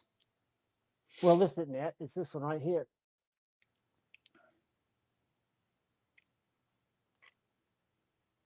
One like that? Yeah, or like, do you have that one cleaver one I did for you? Yes. I call it the killer street cleaver. Like, dude, I love doing stuff like that. Just aggressive, nasty, just wicked looking shit. Dude, this is a splinter remover, and this is one that's going to Lancelot Leather to get a sheath. And he's probably going to throw up, and when he sees it, because he's going to be like, how am I going to make a cool sheath for that? I know he's up for it. Yeah, but dude, this knife, shit. This knife is slicey. I have put this on my little work sharp, just on the fine stone, because it was so close when it came in. Nice. And it is just, it is a destroyer. And that thumb ramp where that poon is. Yeah. That's one of those ones I was like, fuck, dude. That's one of the ones I wanted to keep, Dude, I'm glad you let it go. Well, that's what happens. And I'll send it back to you as a template anytime. I know you don't use templates. You're like, yeah. Nah, I got a picture of it on my Instagram. That's all I need. Guys, but look back at some of the knives that he was making, and some of the big ones. He made some big J cals for my buddy A to Z and for Beer to Doom that are really cool for some of you bigger. I know, Jim, I'm sorry, buddy. All I try to do is share my own weaknesses, and I should have a disclaimer that I don't make the best decisions, and I'll show you all some more bad decisions I made here shortly. I'm still continuously making bad decisions, but what else are you going to do? I'm convinced we're on the verge of annihilation anyway, so I'm just going to buy knives. Oh yeah, we're on our way out, dude. Yeah, we won't talk about it, but we all know where we are. Yeah. Did I tell you this, Jason? I picked up a G10 stitch. Oh, and it came in aluminum, man. $300, made in America. They mislabeled it. The stock number or the part number was right, but it was supposed to be G10. And it's ribbed aluminum. Do you like it better? Dude, I love it. I love it because I've only handled the MSI that's that's G10. And this underside here, it was real sharp in the G10 for my hand. Now, I don't know if it is in the stitch. The stitch may be just as smooth as this, but I'm amazed at how fluid the action is. And I've heard love about lock stick. I don't have any lock stick. And as far as factory edges go, I was showing the guys earlier. Oh, it's so You see sharp. this? Oh, it's the sharpest knife that I think I've ever had come in. And it's not a Yeah. thin ground knife. And the ergos, dude. So when I was reviewing knives, the Microtech Stitch, that knife was the only one that got a perfect 40. Because I would judge 4 categories of up to 10 points. And that was the only one that was a unicorn and got 40 points. And that was on the automatic. And I don't even like automatic knives. I've almost bought the automatic just because I love the shape so much. Yeah, I couldn't deny how well it was made, how good the ergonomics were, how sharp it was, right? Everything about it I love. I sold it because I'm just one of those guys. I hold on to something for a while and then pass it on. I've been telling, and my buddy A to Z was able to pick one up. These show up every 2 days on DLT's website. If you check it and you go to their restocks, you will see this in either black. It's going to be labeled G10, and Jeff's, my buddy A to Z, is G10, which is great. There's nothing wrong with it, but it'll either be brown, green, or black, and they stay in stock. So, oh, cool. I don't think they have them now, but that doesn't mean they won't have them Monday, you know? Yeah. Well, shit. Well, I'm going to go. I got the kiddo I got to put to bed. Brother, have a great weekend, and thank you for sharing time with us and sharing your coolness. It is definitely sharp steez. I love it. Hell yeah. I'll have some new stuff to show you guys next week or the week after. I'm working on some things right now. I love it, buddy. We'll keep an eye on your Instagram. Hell yeah. Awesome. Well, thank you guys. Love you, brother. Love you too, buddy. Bye. So that was cool, guys. And like I say, these little guys, to me, are just next level.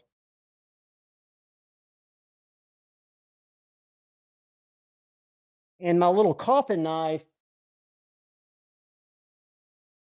again, he put this up, and that's where you find this stuff, guys. He'll throw this stuff on Instagram at really ridiculous prices. It's just a little chisel bottle opener that I can picture Joe making me a really cool little slip, kind of like a coin slip, and carrying it kind of like a pry bar, kind of goofy knife. Let's do this. I've got another one of these that comes in a box. Does not have a sheath, but is very slicey, kind of cool. And I've got another one.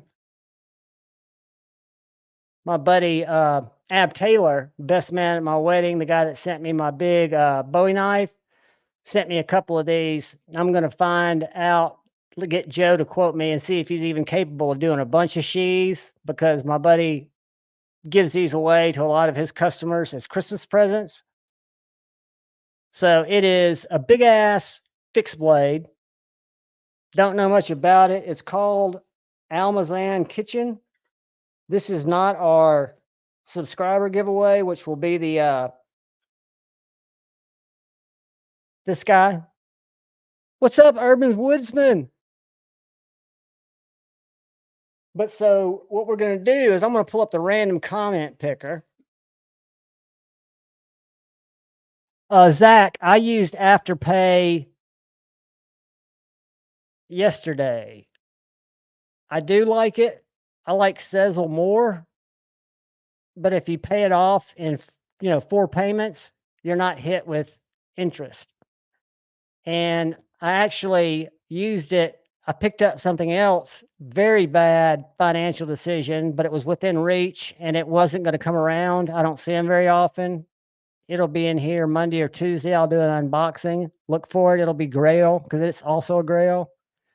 But I love Afterpay as long as you don't abuse it.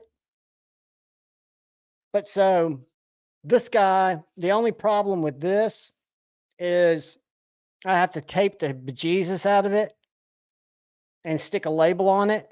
But I think the one, I'll keep this one in this box, and the one that I'll tape the bejesus out of still has cellophane on it. So let me go to the random comment picker. And let's see. There it is. Boom. Go down here, choose that. We will do, Zach is here, all caps.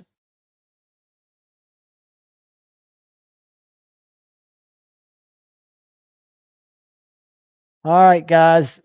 This is what I want y'all to throw in the comments. Ed Harrison, channel member, welcome, brother. Beefer Baron, channel member, welcome, my man. All right, guys, this is the first of our little kind of just extra giveaways. And we are going to use DSKFS, hashtag, all caps. Drop those in the chat. We'll collect those for a little bit. And that's for the weird. Happy birthday, Ed Harrison. It's for this guy, right? Yeah. And I'll have a video coming on this pretty soon. I think I just cut myself with it. I won't bleed in the box, though. Actually, this is the one I'm keeping, so you won't have my blood on it. Rob's Nerdy Knives, welcome, buddy. I'm going to punish myself tomorrow night at the Rosie Drop and watch how quickly they go. I had a GEC in my cart today. I was signed in on traditional pocket knives. It's sharp, guys. I'm going to have to go get my liquid skin. But I had a GEC in my cart at Traditional Pocket Knives. I was using Apple Pay. I was logged in. So literally, I wanted the Ebony Warncliffe. I pushed add to cart, Apple Pay, not even checkout. Add to cart, Apple Pay. It showed my address, showed my bank card. I double clicked, failed to process. Went back, they were gone. It was like 20 seconds. Hold on 1 second.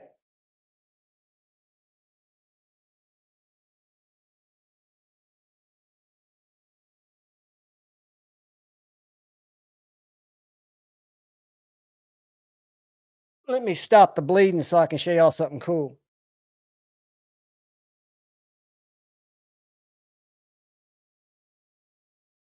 Is everybody putting their DSKFSs in there, or does nobody want that crazy knife? It's a pain in the ass to ship, so if you don't want it, you can tell me. You won't hurt my feelings. We still got the other giveaways. But it is a cool knife, and it is very, very sharp. Donald's in. Awesome, Donald. Channel member. Appreciate you, bro. All right, I'm going to get my new skin. I recommend this, and I have no affiliation with them, but I use it to glue my mini hand cuts together. It is medical grade super glue, which I learned when I worked for this company selling industrial chemicals a lifetime ago. That super glue was first developed as a medical glue. Who would have known? So I'm going to let that dry on my finger while you guys finish. Let's see how many comments we got. 42 comments. We have 45 in the. All right, guys, I'm going to draw for this. I'm going to give y'all 5 more seconds so I can get my little notebook, my field notes, get a fresh page for tonight's giveaways. And then I'll drop my email in the chat for the winners. But let me do my shit. 1 second. 10, 20, 23. This is the fixed blade. All right, guys, we got 44 entries. 10, 9, 8, 7, 6, 5, 4, 3, 2, 1. Good luck, guys. Good luck. Got to be continental U.S. because it's a knife, or you have to have a proxy. Must be 18. M-Bomb, my jerky buddy. Congratulations, Mateo. And that does not preclude you from winning other shit. You'll like this, man. This will be a good knife for you to hack meat with, because I think it can be used as a camp kitchen knife. I think you might get some good use out of it. But dude, congratulations, brother M-Bomb. Whoops, I almost pushed the wrong button and ended the stream. Actually, the wrong button that I pushed doesn't end the stream. It just makes me go away and I have to log back in, so I'll disappear. In the past, I have not killed a stream yet. That doesn't mean I won't kill a stream tonight. I did order at, I forget which one of you guys suggested, some fidget boys from Etsy. This is the little Amazon fidget that is, I like, works really well. It's Ultim. And then this is the little 3D printed carbon fiber and some kind of G10 material inset with magnets from Amazon. And then somebody told me that there was a guy that makes these really good ones 3D printed locally called Fidget Boys or something. And I ordered a couple today to try out. They're not that expensive, and I dig fidgets. But so we've already looked at this, the sweet Matty Phoenix with the Phoenix on that black wash blade, that sick Fuller drop shut action. Again, a knife that I would not have thought was my jam until I got it in my hand. Again, keep an open mind. I would never have fixed blades. I would never have a slip joint. Now I'm deep up to my ass in both. Really cool knife. And what I've been excited about, too much so,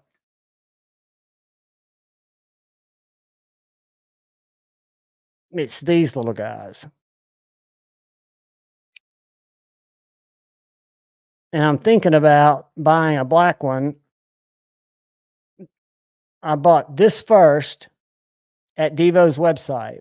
And when I bought it, because I wanted the satin, I ordered a hardware kit. I ordered, because they had some hardware kits in stock. So I ordered a black titanium hardware kit. And by the time I checked out with that, I was like, there's no way I'm going to want to put black on my purple Nurple. It just didn't make sense. And the black one at Traditional Pocket Knives already had a black clip. So I went from Devo's website to White Mountain Knives, used Javon 10, and picked up this little titanium one that comes with a blue clip, blue collar, and blue back spacer. Put my black hardware on it, kind of to make it unique. But this little guy, S90V, hollow grind. This is a stonewash blade. It has got a front finger choil that for me fits my hand perfectly. It's a great box opener, cardboard shredder. And then I know Lefty wasn't copying, but to me, it reminds me of one of my favorites, the Jaeger.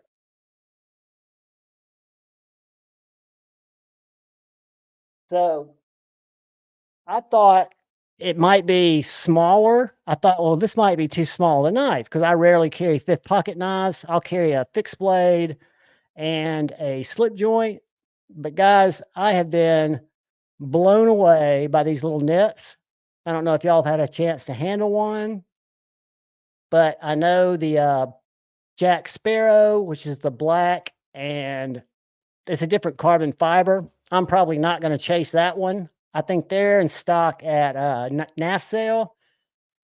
But then the full-on titanium black one, the blackout, is a traditional pocket knives exclusive, and I have been tempted to check that one out, but I don't need 3 nips.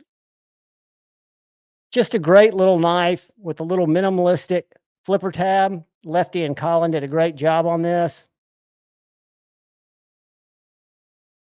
I was not a stout fan. I don't have a stout. I do have a pony stout. But I love the growler, love the mash. Absolutely love these guys.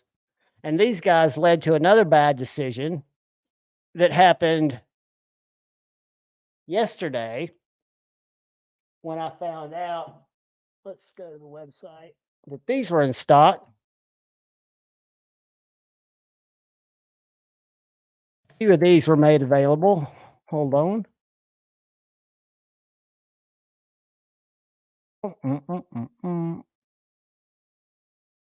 So I found out these were in stock because of an Instagram post, and making bad decisions for the sake of the channel, I picked up one of those. The Buzz. And sizzled it, Zach. I was thinking about the blacked out. I was torn between the blacked out and the satin. So I reached out to Lefty and asked him what he thought. And he said, whichever I like more, but he was a big fan of the satin. And I love the satin blade on my nip. But they've got the Silver Fox, which is stonewashed. And they've got the reverse tucks. I think they're only like 3 of each that they made available after Blade Show. So if you guys are interested in a nip, I think I've got a link that you guys can use, and then use Javon 10 for any Devo. It's weird. You can't just, it's not just a Javon 10 thing. It is Bluminati. Mateo DKS is win to Ginger Fisher. All right, I hadn't put the email in yet. So give me 2 seconds, and Maddie or Mateo, you are the man.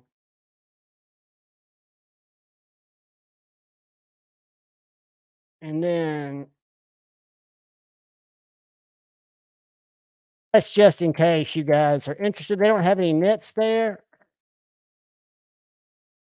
but there are nips at those other places. So let's see. Mateo is DKSFing.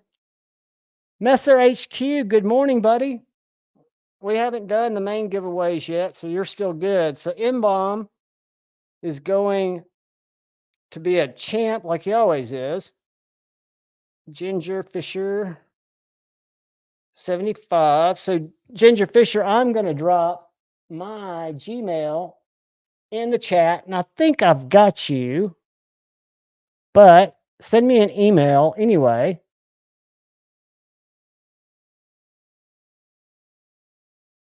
And I will get this taped up, a label put on it, and sent to you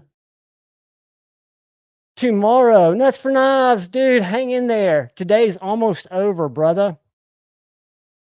Oh, dude, that sucks. And you don't know if they were successful for good. They might have just had a successful start. Dude, that just sucks. No Motion Lab. We've still got the Corgi giveaway for subscribers, and we still got the Two Sun Damascus M390 for channel members. And congratulations, Ginger Fisher. But NFK20, I hate that, buddy. Life can give us some bumps, but we're here for you, my man. I promise things will change. No, I was bleeding. I've got actually super glue on it. but it's not holding up yet. I cut myself with the knife that Mateo, or a knife like Mateo one that he gifted to Ginger Fisher, and I will go back and freshly glue it. It's just a scratch. But yes, I am believing.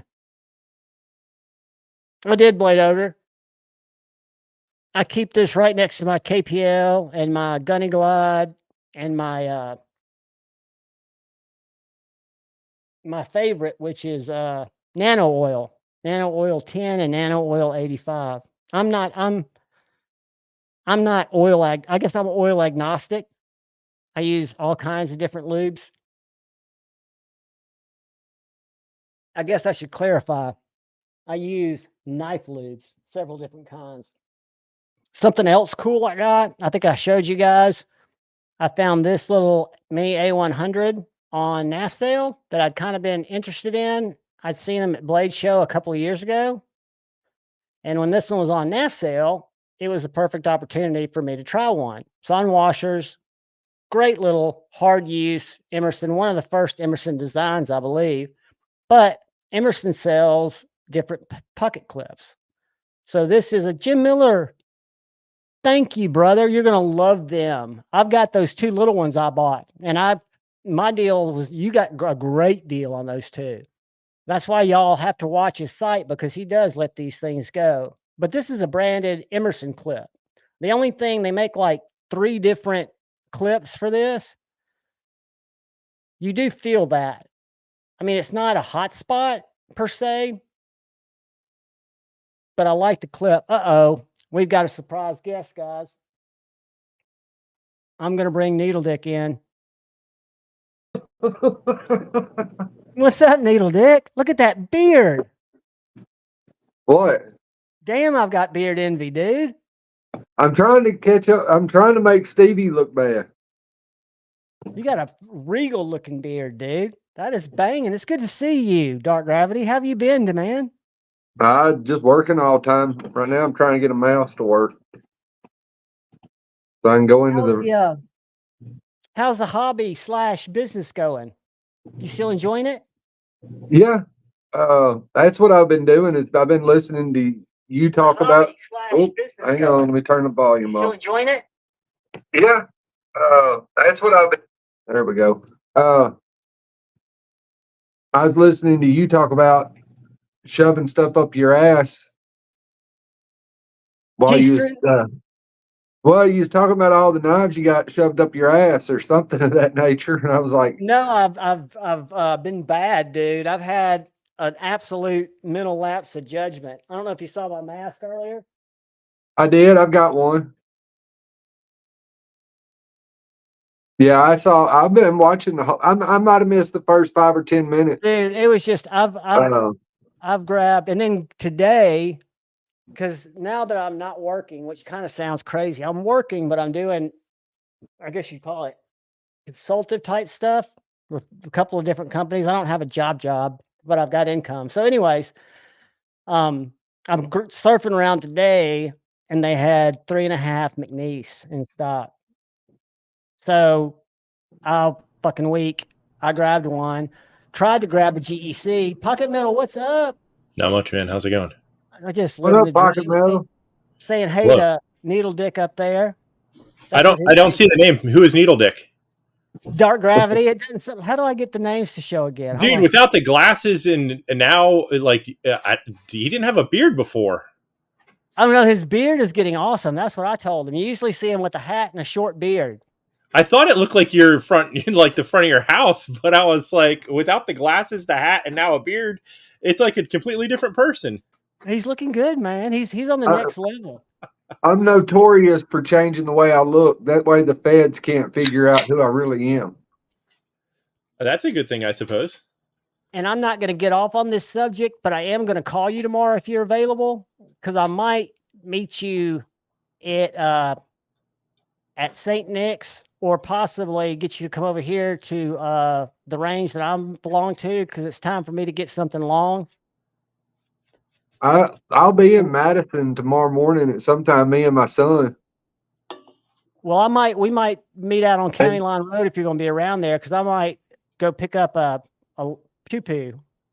Okay, yeah. I mean, I'll be close to County Line Road, but or I can follow you back out to Athens, because I think it's 6.5 dozen the other. But no, I'll be in Huntsville all day. That's Huntsville has a place where I go find all. That's where I go sourcing at. Oh, I got you. I mean, Athens ain't got enough for me to find, so I have to go to Huntsville. Ed Harrison will be 61 years young on Sunday. Buddy, I'm right there with you. Did you see me talking about this knife earlier?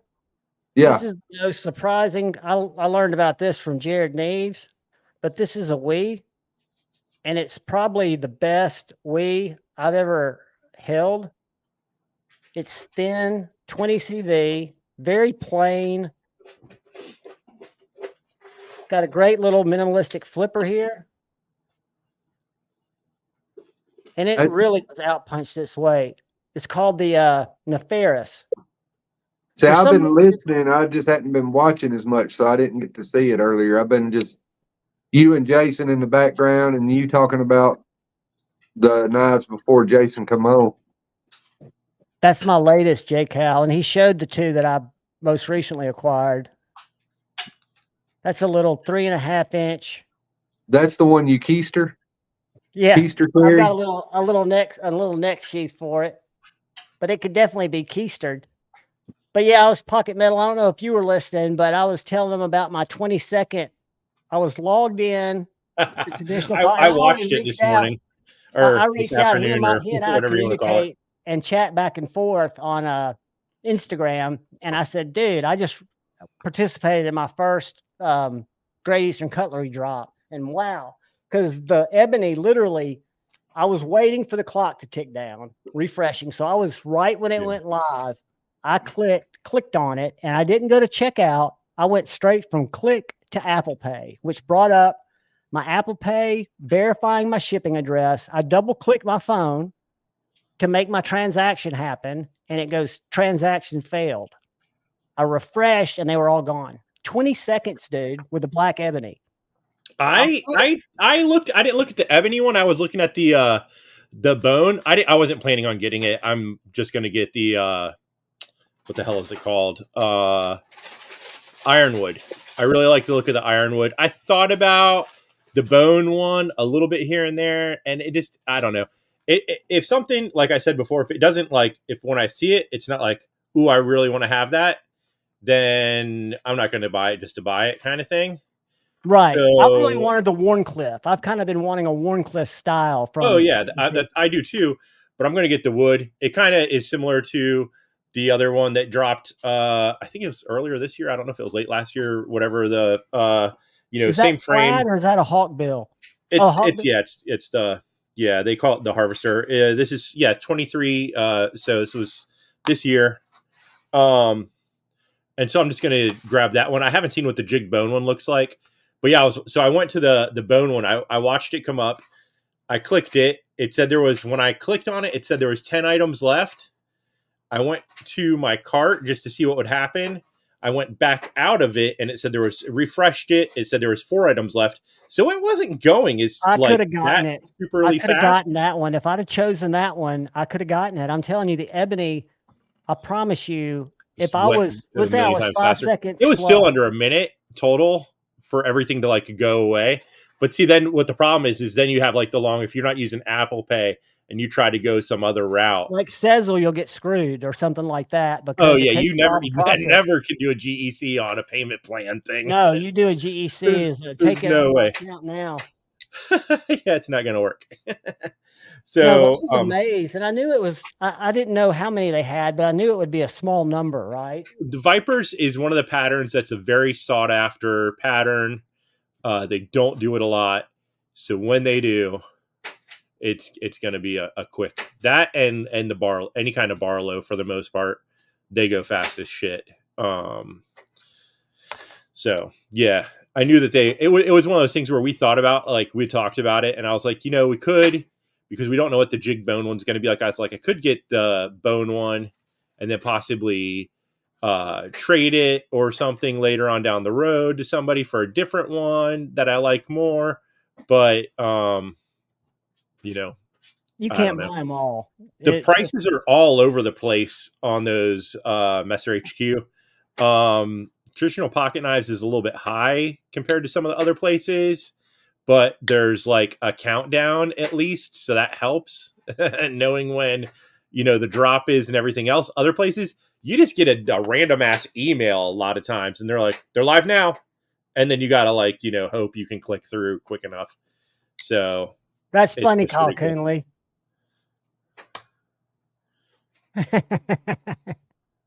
He's making old people jealous. Actually, pretty good ones. You got to give it to him, man. So funny. Credit where credit's due. But yeah, so I missed out on that, and I thought about, and I'm still kind of weighing, even putting myself through the Rosie drop tomorrow. They're having one tomorrow night. They're doing 20 Rosies, but I've heard they go in like 5 seconds.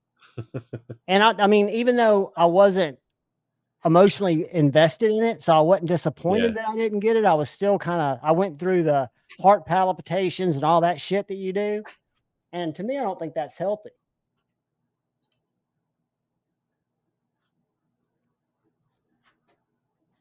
Have I shown you guys this yet?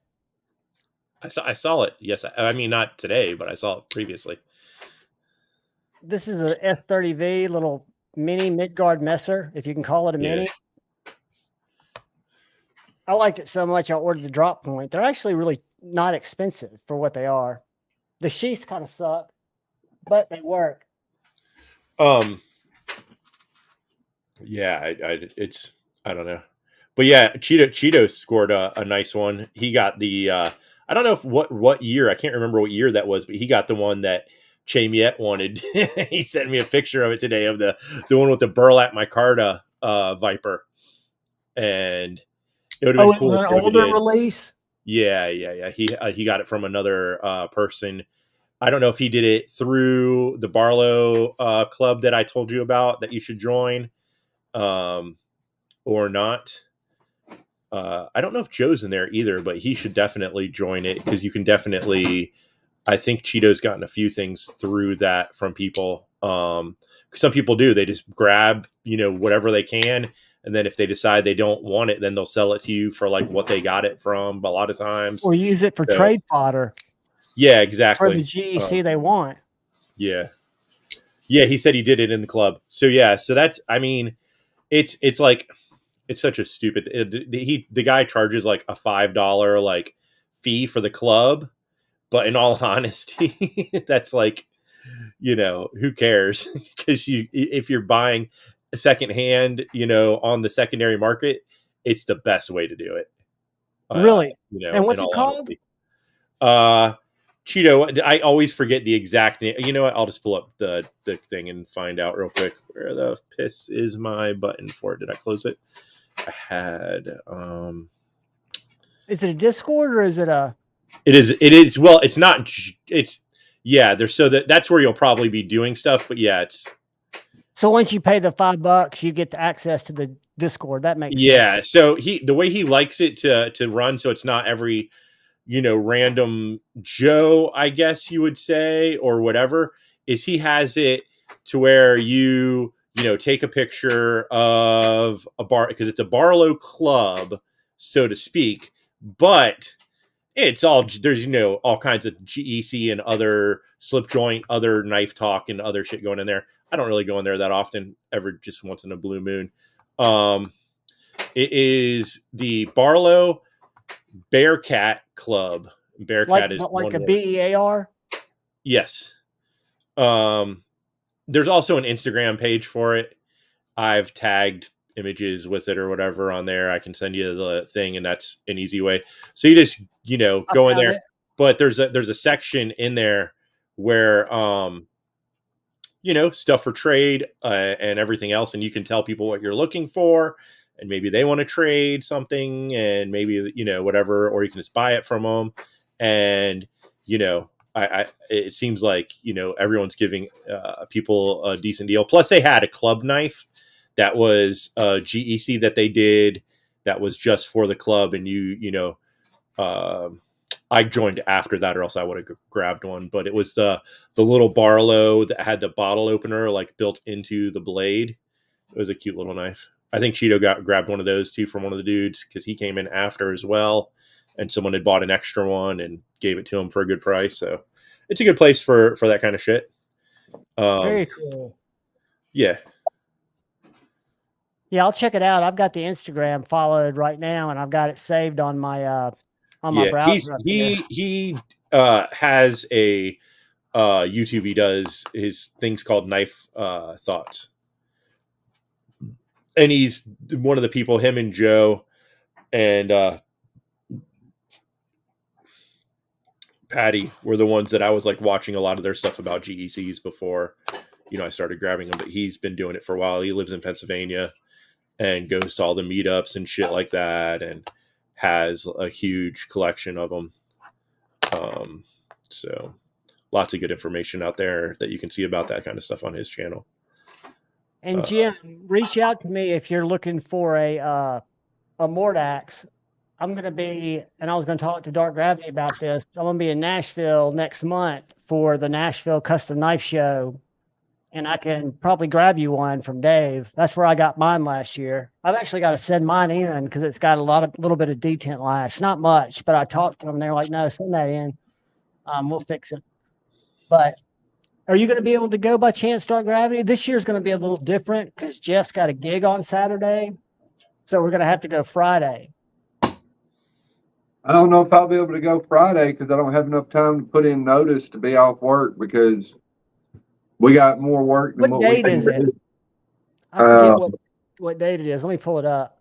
I was going to say it's usually the second Saturday in November, I think. And I'll go. I'd go with you on Saturday too. But Jeff's getting I'm getting him hooked up with a titanium shadow, and he can only go pick it up Friday. So it is. What's the date on this bad boy?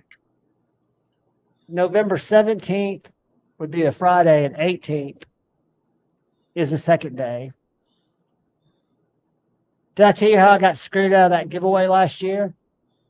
You've won 2 years in a row. Yeah, but last year they allegedly couldn't find my address and it went to somebody else, which is fine, but it was a Spartan. That sucks.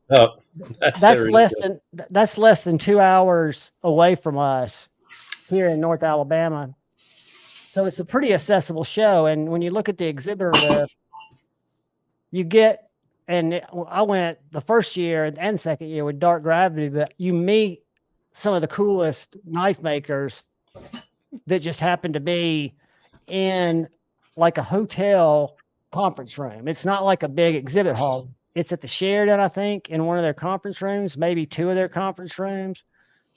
But you've got, I don't know if y'all can see these people that are going to be there, but Todd Begg, Pastelli Knives, Chapman Lake Knives. That's our buddy at, that's Austin, isn't it? Chapman Lake? Yeah. I don't remember his first name. I remember I think I think this is the name of his knives that he makes at Traditional Pocket Knives, but we'll check that in a second. But Demko's going to be there. Alan Leishowitz, Ernest Emerson, John Gray, Frank Grisham. See who else. I'll probably be going after A100 if Emerson's going to be there. Dude, go with me Saturday. Let's see who else is going to be there. Mad Dog. Oh, yeah. Where's CRM? I have to go sell a kidney if I'm going to buy a Mad Dog. How much are they? Okay. They're a couple $1,000, but Spartan, Three Kirby Rivers. Lambert's going to be there. Yep, and Brad Zinker. Where was Kirby? Kirby. Well, I'm looking at I can't see my TV or my telephone screen, so I look over here at the computer. You know who I don't see is that guy from Gunnersville. Yeah, dude, Dustin Driver Defense. John Gray's going to be there. I mean, and what's so cool about this show is it's a small show, so you've got access to talk to these people. I don't see ProTech. Hold on a second. ProTech's not going to be there, Jim.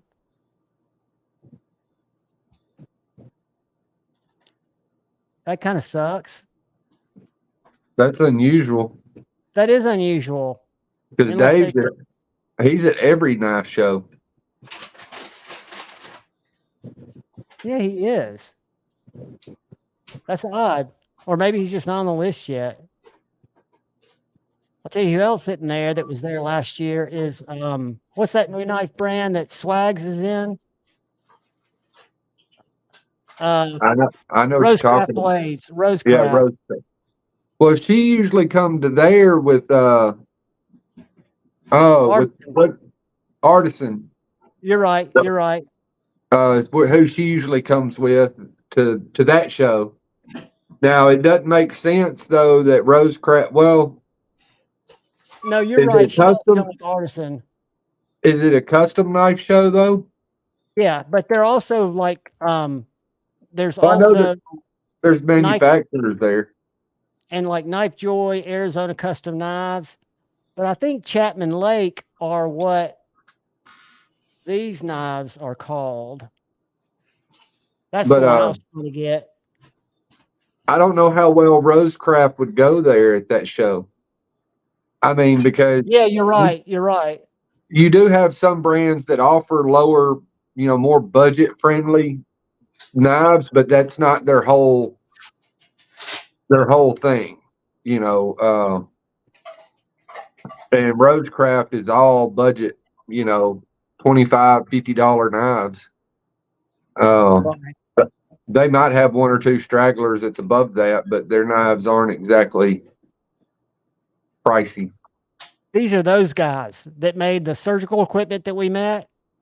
That's the one that Jeff got, isn't it? He didn't get it. It's the one that Shane wanted so badly. Oh, it was Shane. Yeah, it was Shane that wanted one of them. This is their first knife, and these two guys are from the medical industry, and the first knife they designed is a button lock. So the Lake Champlain is what Austin's knife's called. But these things completely different. For $425, I mean, they do look a little funky, but the action on them is unreal. They're made in America.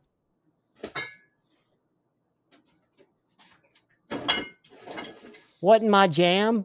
No. But the two guys were really fascinating to talk to. We're gone. All right, love you. Love you. Right here. Love you, Ted. Right there. Go ahead, go out there. Level on up. You heard Chapman Lake was quitting? How y'all doing? Good. I know that wasn't their bread and butter. Love you. That they made other stuff. You want to come say hi? Can Ivy say hi? Oh, hey. Yeah, Ivy can come on Say here. hi on live.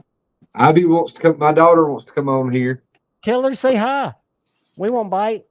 Hey y'all, what's up? War Eagle girl, how are you? I'm great. How are you? No, I'm doing great. Hanging Great. out. We might be able to, we probably finna break this lawn chair, but it's all right. Hey, you're always gonna be able to sit in Dad's lap. Always. Always. I've got a You're never gonna be too old for it. No, ma'am, you're not. Yeah. Good to see you. It's good to see you.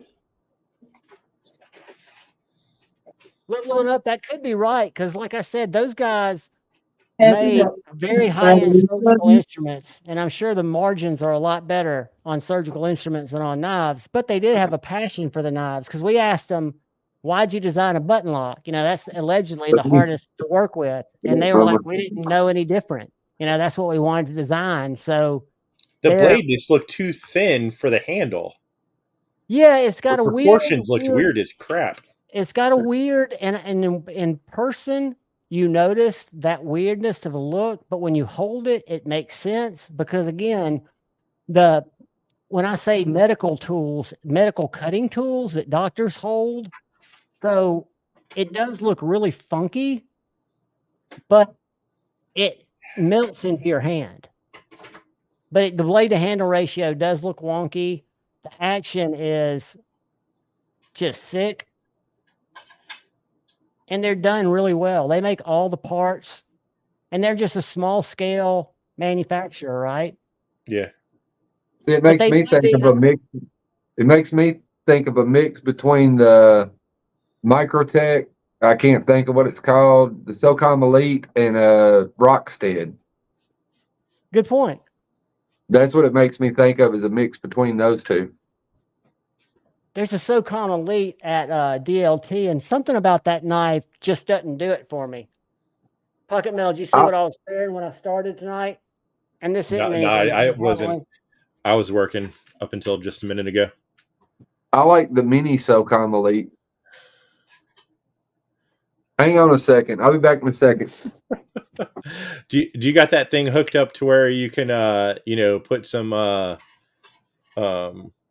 your flour in there?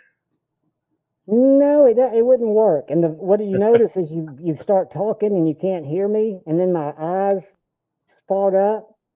So it's a huge. You need some ventilation in there. Yeah, it's hot, but I thought it'd be funny, so I jumped on it. I got to get a haircut. I did see on Instagram you bought another one, huh? You got the full size now? This was an impulse buy that really wasn't an impulse buy, because remember I told you I love this pattern just because to me it means it's when I got into the hobby. It's kind of when everything changed for me. And when I saw that they had this big one available, they only have probably 5 or 10 of these left. The Magna Cut, which this one is gone. They've still got S45. But yeah, I picked this up because I saw it and I knew that they wouldn't be available. So I've got a little set and I just love it. Look at this. It's Dude. Tweedledee and Tweedledum. I love it. You hear it's hard to breathe in? You can't breathe in this motherfucker. No, you can't. And your eyes will fog up. Because I bought a cloak and everything. I was going to do this for Halloween. And then I thought, no, I've got a better one for Halloween. But it's the straps on mine's crooked as hell. Either that or my head's crooked. Oh no, they're adjustable in the back. I just don't know what I'm doing.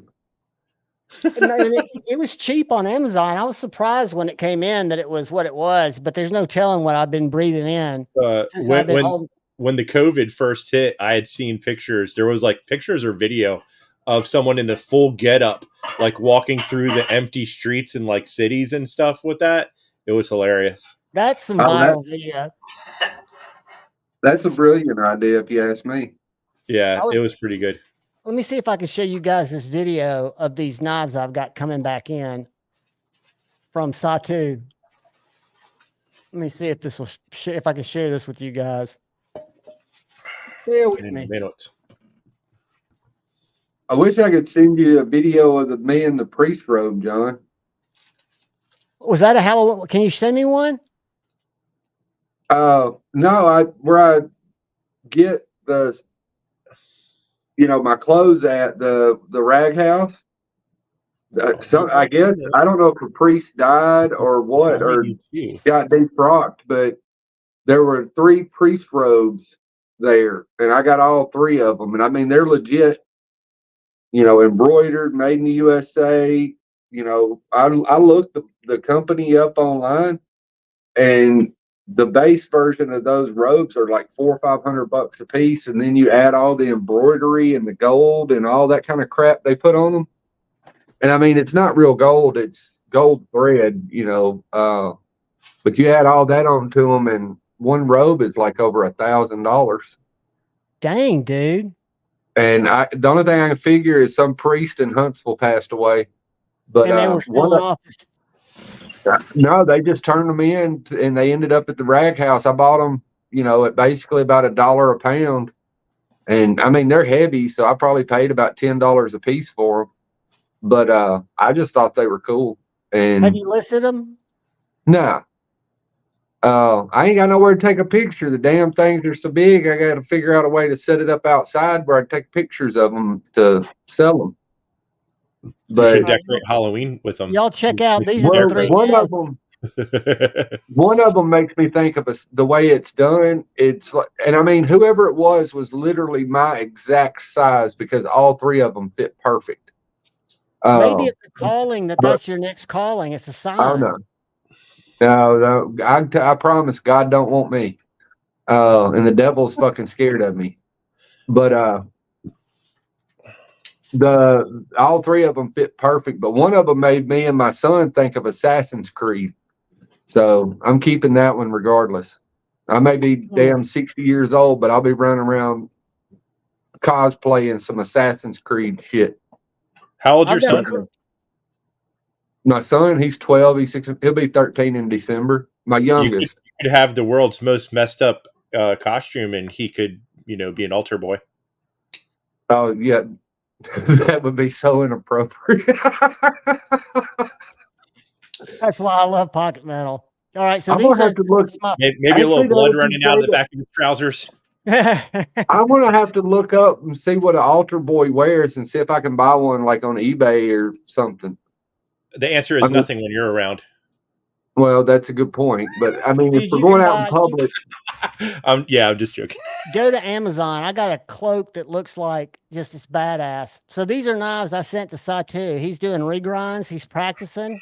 So I set my 4-max and my 80-15, and then that big ass Two Sun, that TS 269. yeah, I saw where you had him, where he was doing, and well, I knew he was doing regrinds, but I saw where he was talking about. He did a hollow on that. Yeah, dude, he's practicing. Compound grind. Yeah, man, that's fucking badass, dude. And this will be on his show Sunday, but look at these others. When are you getting them back? He shipped them today. Okay. Hopefully Wednesday.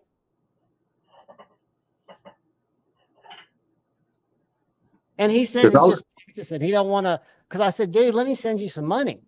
He's like, thanks. I'm digging it. I'm digging that 4-max though. I'm digging that 4-max though with that compound grind, hollow grind. Man, that looks sick. Dude, he's so talented. But that thins that blade out to where it'd be so much more functional.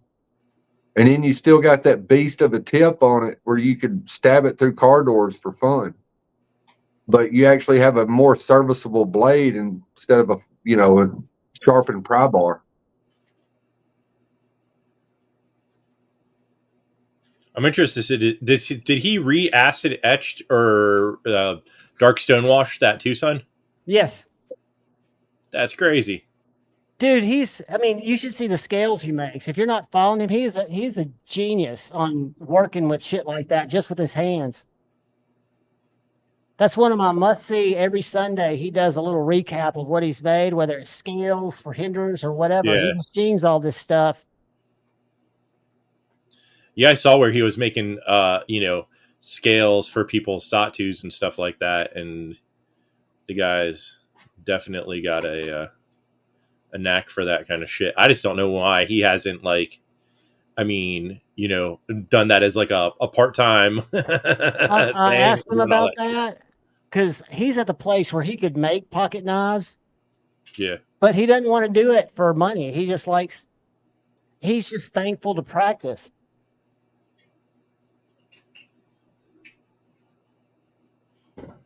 Look at that. Damn. Man, you did a good job making it match he's up amazing. and yeah.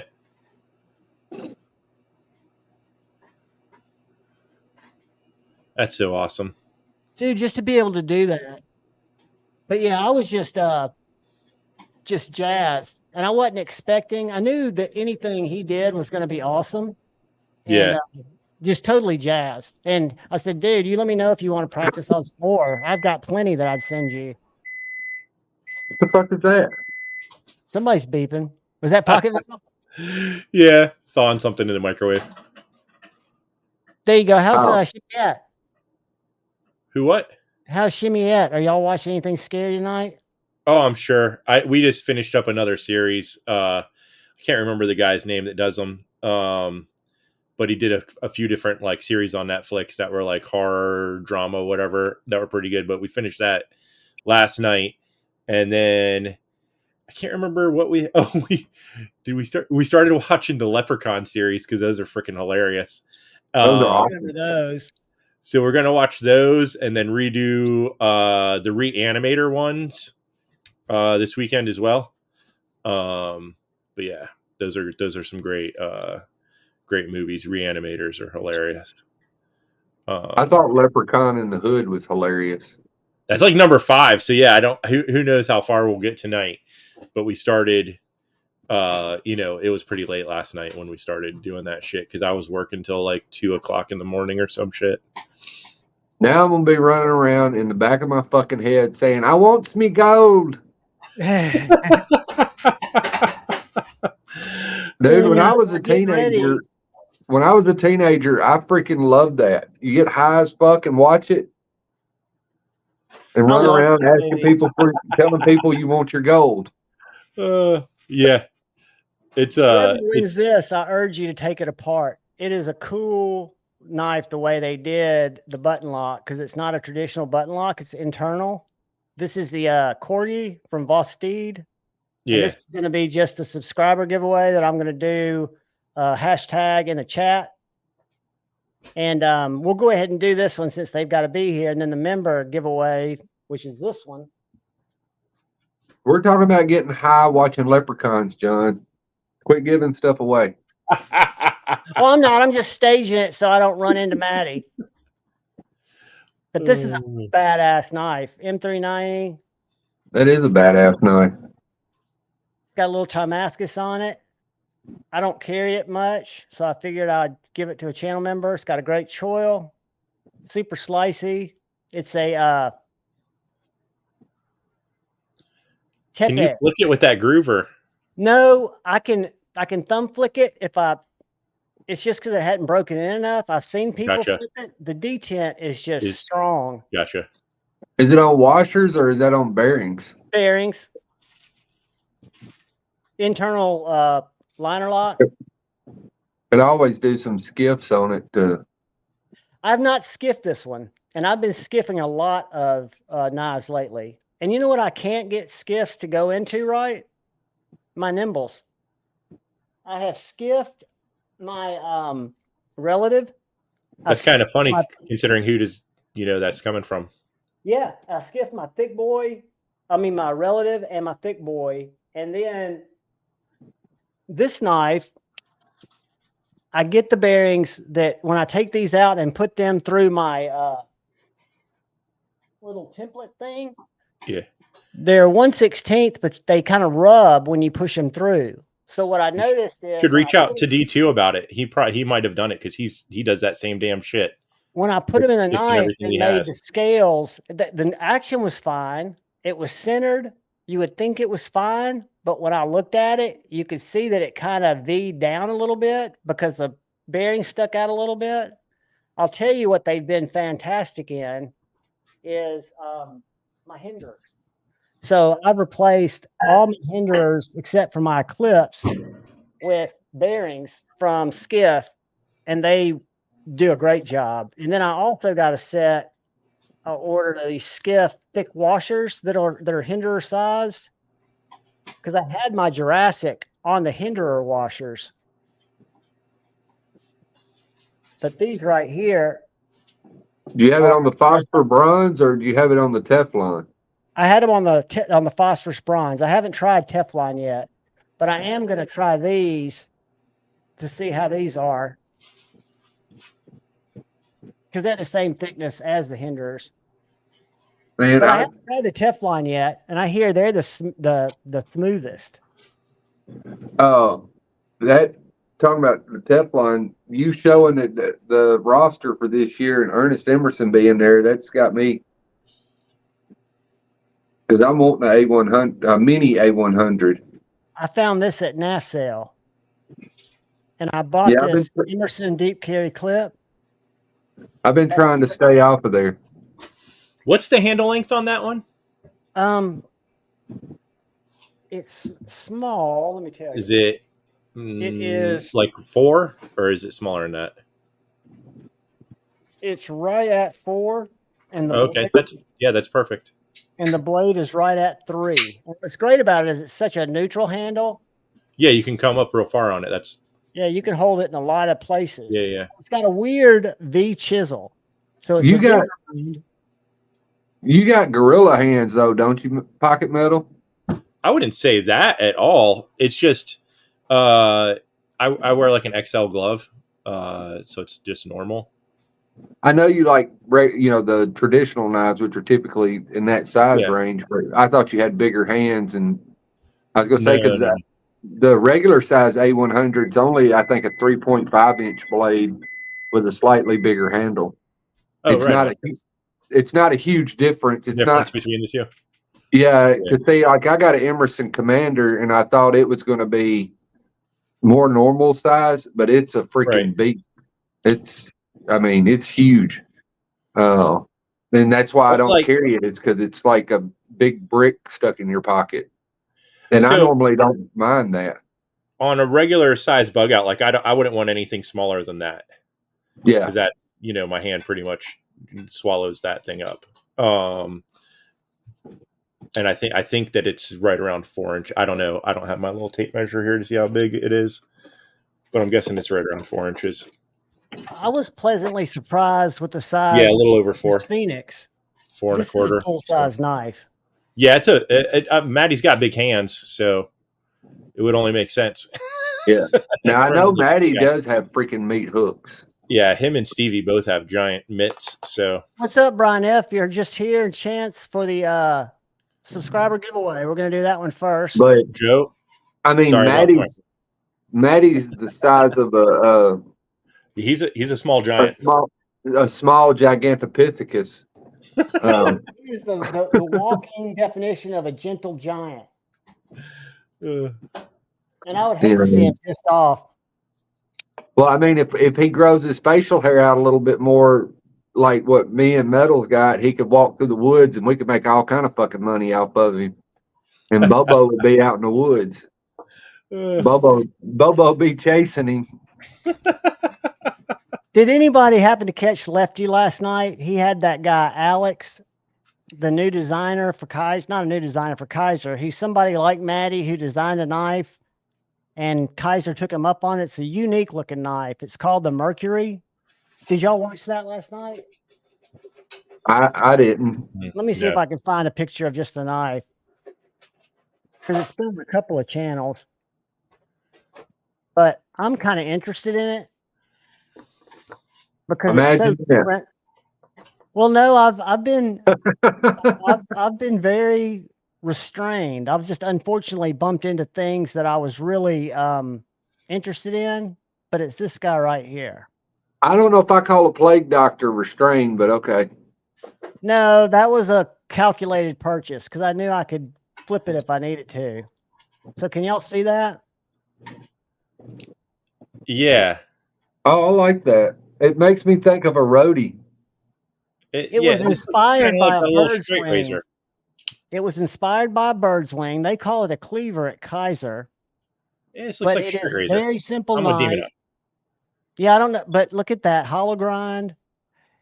He actually is part of a cooperative in Chicago where they make knives, right?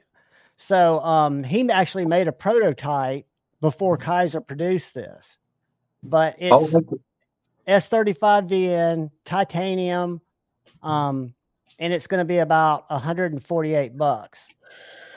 Go back to the clip side, because I'm wondering, is there any screws in it, or is it hidden screws?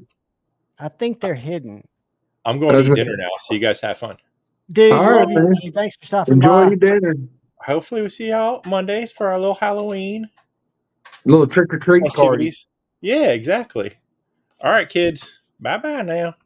Love you, bro. Good night. Yeah, it looks like the clip's internal. You got this one body screw back here. Okay, got yeah, I the see one it buddy just above screw. the clip. Yeah. Yeah, I see the one. I mean, that's still good though. I like the way it's clean Yeah, and it's and got you that got razor look. what's cool about it is, Lefty gets excited about very little, and Lefty got this in from Kizer and was so impressed with it that he reached out to the guy on Instagram yesterday about 3 o'clock to get him on, and he stayed on Lefty's show almost all night and talked knives. And his knives, I think probably his most expensive knife is a Civivi. He's a totally different kind of collector, but he's in the community, and it's neat to see all these because Maddie was in the chat last night, and the fact that some of these companies, and I've seen Backpack B's read on it, and I kind of agree with Backpack B, but a lot of these companies, by embracing some of these unknown designers, we're seeing some unique stuff. Well, the thing is, if you have a cool ass design that's not a straight copy off of somebody, I mean, you're gonna. I think you could find success with some of these manufacturers, like Kizer, maybe Civivi's side of we. Obviously, you can with Two Sun. Uh, and some of the other ones, Best Tech and things of that nature. I mean, it's really. I think a lot of it is when you said it. Well, one, it depends on where you want to be at with it on a financial level. If you're wanting to do like Lefty, where you own the company and they're just basically like a subcontractor of your company, then that's one way. But if you're just wanting to do like, a lot of guys do with Two Sun and just have knives made to get yourself established that way, I think if you've got a cool design that they'll definitely, they'll listen to you where American companies won't. You're exactly right. And I think, Um, Backpack B made a very interesting intellectual argument about that. And I think it was specifically about a contest that Artisan was running. I don't think he was talking about all designers, but he felt that it was taking advantage of the designers because there was something about it. Even if your design wasn't chosen, that by sending it in, they have the Artisan can option make to it. run it. Yeah, Yep. exactly. So, but I don't think Kizer does like that. And I've heard like this guy Allen, I've heard Maddie talk about it, but this guy Allen basically lays it out on Lefty's channel last night because Lefty was kind of curious how that worked. And Lefty was amazed. Lefty couldn't get it through his head how Kizer, you could watch his wheels turning, but how Kizer is making that knife and selling it for $148. Lefty had it in his Well, hand and said, it feels like a $350 knife. He goes, it doesn't make that's what sense. I mean, I don't know about the feel of it, but the fact that it's all titanium, it's got a liner lock. I don't remember what you said the blade steel was, but S35. okay. Well, there's one way that, I mean, they're not cutting corners in cost; they're cutting corners in image. But I mean, milled titanium. Either way you shake it, it's like you were showing your zip slip earlier, copycat. I did copy you on that one. But I mean, that was one of the things I thought was so amazing about the zip slip is you get machined 3D milled or 3D milled titanium for such a good price. I think I paid like 120, I think, for mine, or 130 or something like that. I got mine on Amazon for $99, and I think they're back in stock. I thought they were gone forever. Let me see. Hold on. I thought they were gone forever too. That's why I got mine when I did, is because it's an old design. But I love the design, and I The still. Ergos are amazing. Oh yeah, and I've got. It's gone up. I'm like pocket metal. I wear extra large gloves. And even though that's a small knife, I think it's 2 3/4 or 2.9 or something, the blade length. That knife still fits in my hand just fine. No, I'm not going to go bushcraft with it, but it's not designed to be a bushcraft knife. They've got it. They're proud of it now. Oh yeah, they have. Because when I got it, it was $99. But now, I purchased it. Originally that thing was like $180 or $200. Yeah. back when S35VN was a Gucci steel. Well, this was one of the Blaze series. I mean, this was like all those Kizers I've got, like the Matthew Christensen Critical and the T1. Yeah. All these titanium and S35VN knives. This is just one that at the time I wouldn't have been interested in because I didn't do slip joints. But in terms of the way that they designed this, it's kind of like Lefty did with their what's that slip joint that's got the choil that takes up half the blade and half the body that Devo's doing. What's that one called, guys? It's not Devo. It's Urban EDC's exclusive. Yeah, I've seen the pictures of it, but I don't. There's too many names for me. Did you see what Stas is doing with him? Did you see that Stas is having Devo do his knife? I did see that he is, but I haven't seen the knife. It is pretty cool. Let me see if I can find a picture of it real quick. It is pretty cool. And Stasa, I think his knife will be cool because he is such a user. I'm surprised Stasa don't already have knives, to be honest with you. I know. Look, here's that knife. Here's that Kizer knife. Let me show you this first. I know his hands won't work to make them. You know, probably himself. But I mean, I think he could definitely design something. I've lost so many fucking knives lately. I don't know where my Strider. Yeah, I don't know where my Strider's at. I don't know where my Zip Slip's at. Just misplaced them. I just got too much shit. Here we go. Oh yeah, this right here is the new Kizer Mercury. It's an Alex. Is it Berkowitz? But it's a sweet little knife. Maker's mark right there. Why is it not focused? And he was on Lefty's show last night, but I don't want to get sidetracked. Let me show you what I was trying to show you. Let's go to videos and find his knife. Stas has been pumping out a bunch of killer content. I would like that in a bigger version too, because I just like that arched razor look. It's a neat look, isn't it? Yeah. Let me find this knife real quick. I don't know what it is here lately. I've been interested in arched, strong clip designs, for lack of, I guess is what you would call it. Strong something tight. Now, real curved, sickle-ish, like reverse sickle clip points. I don't know what the deal is. Real sharp, pointy, real sweeping, just a real deep clip point. And I don't know where that's come from. So here it is, guys. I want it to be a compound grind, and the reason I want it to be a compound grind is so it'll still have some tip strength. It was actually not that long.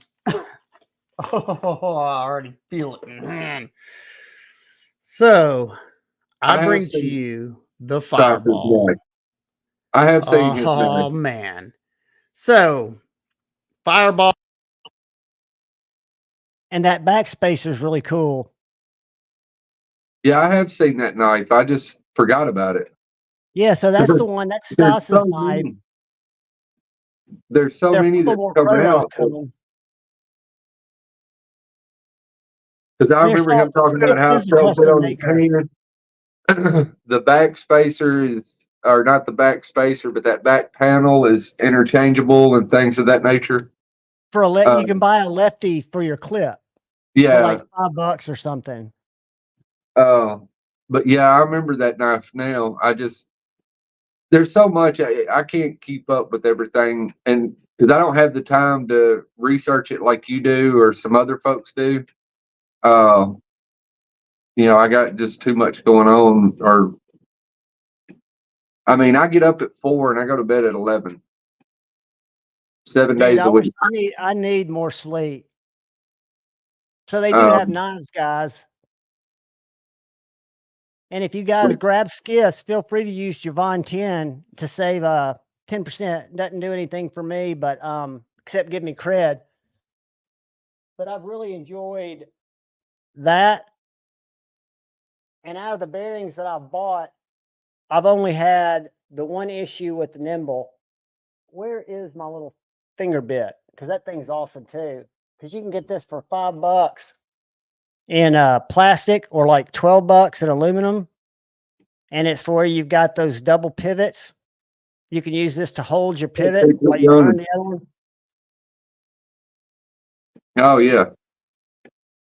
Little finger banger bit. And then I picked up an arc filled UV. I'd say I want a UV with a laser. That's the Arc Field Pro. They're in stock now. Yeah, I don't want to explain to my wife. It's got the laser, it's got the light, and it's got the UV. This is just the UV and the light. I think this was like $69. See, I'm not really, it's a little too big. See, I've got one, and my son took it, and I loved it. But he uses it to entertain himself with the cats. A fucking $100 Nice flashlight. I think this is the V2. My son uses a $100 flashlight to entertain himself with the cats. That's what they're for, though. That's what the laser would be for, right? No, the laser is for me to entertain myself. But my son uses it to entertain himself with the cats. But I don't really necessarily need the UV one because God knows I don't want to see half the shit that it makes show up. And this one took skiffs perfectly. But I got a couple. I bought a couple of the UV ones, and I don't even know where they're at because I got too much shit.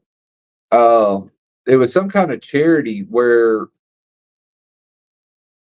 I don't remember what it was for, but it was something a number of years ago, and they were given 100. Olight was at, well, they claim, I don't know if they did, they were given 100% of the net profits for like so many hours if you bought the UV light.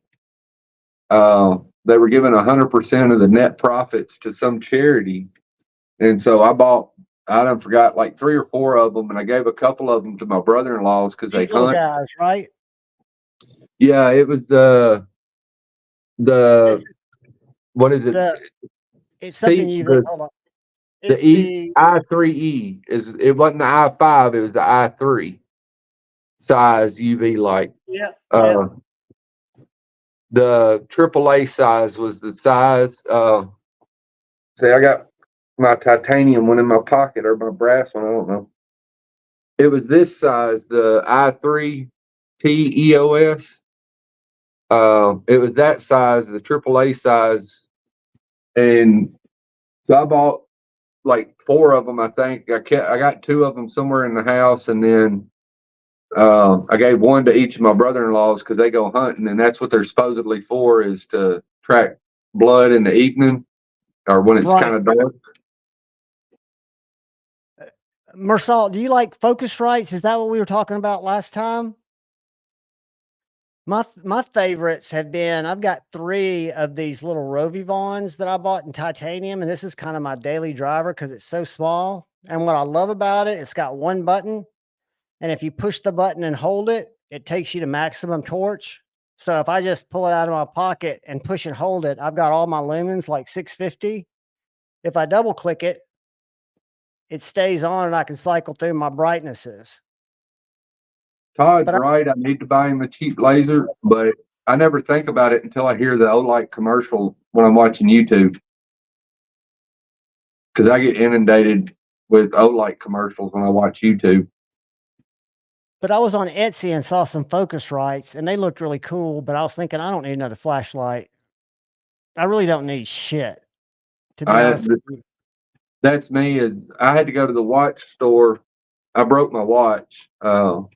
Oh no, your band or your watch? No, I done something to the mechanism inside of it, and I took it today, and he run it through the demagnetizer because he thinks that it was magnetized or it may, well, he wanted to try that because it was free. There's only one true watch repair guy in Huntsville, and he wanted to do that, and he's like, it's free. And the thing he didn't understand, I didn't give a damn about the money. I don't want to fucking drive in Huntsville. It's Rick Loring, probably. No, it was Meyer and Lee Jewelers. It used to be Alexander's. I got you. They're close to the corner of the Parkway and Governors. But I went in there and was talking to him, and my watch ain't fixed, so I got to go drive all the way back to fucking Huntsville. Took me over an hour to drive home.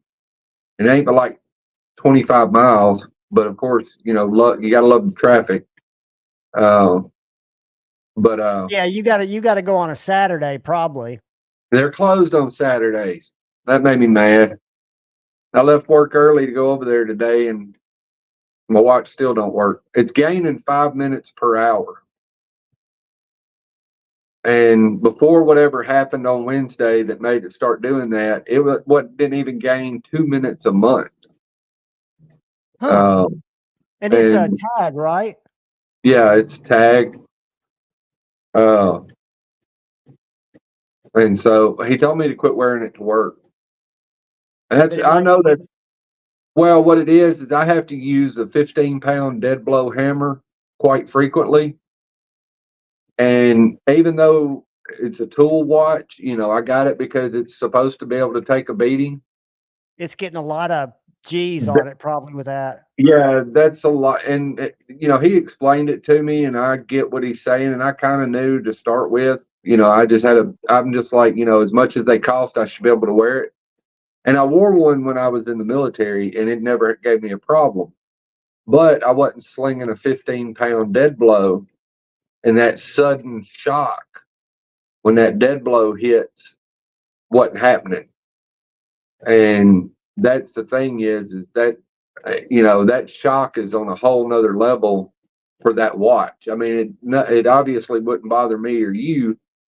That's the purpose of using the dead blow, but it's still a lot of shock on those little bitty moving parts. Sure. And so I apparently knocked something out of alignment inside of there to where, I mean, it still runs fine. It's just running hyper fast, because like I said, before this, it would gain maybe 2 minutes a month, minute and a half a month. And then all of a sudden, I actually left work and thought I was leaving work at 4 o'clock, but it was only 3 o'clock. Because it had gotten so fast? It had gotten so fast that it had gained an hour and so it basically been running fast all day long, and it had gained an hour. And I've been trying to figure out what I may have done that knocked it loose, but I don't remember doing anything. I didn't hit it or on nothing, so I done forgot the whole point of going down that rabbit hole while we was talking about. I got to talking to him about EDC because he's the guy that watch guy is really into everyday carry.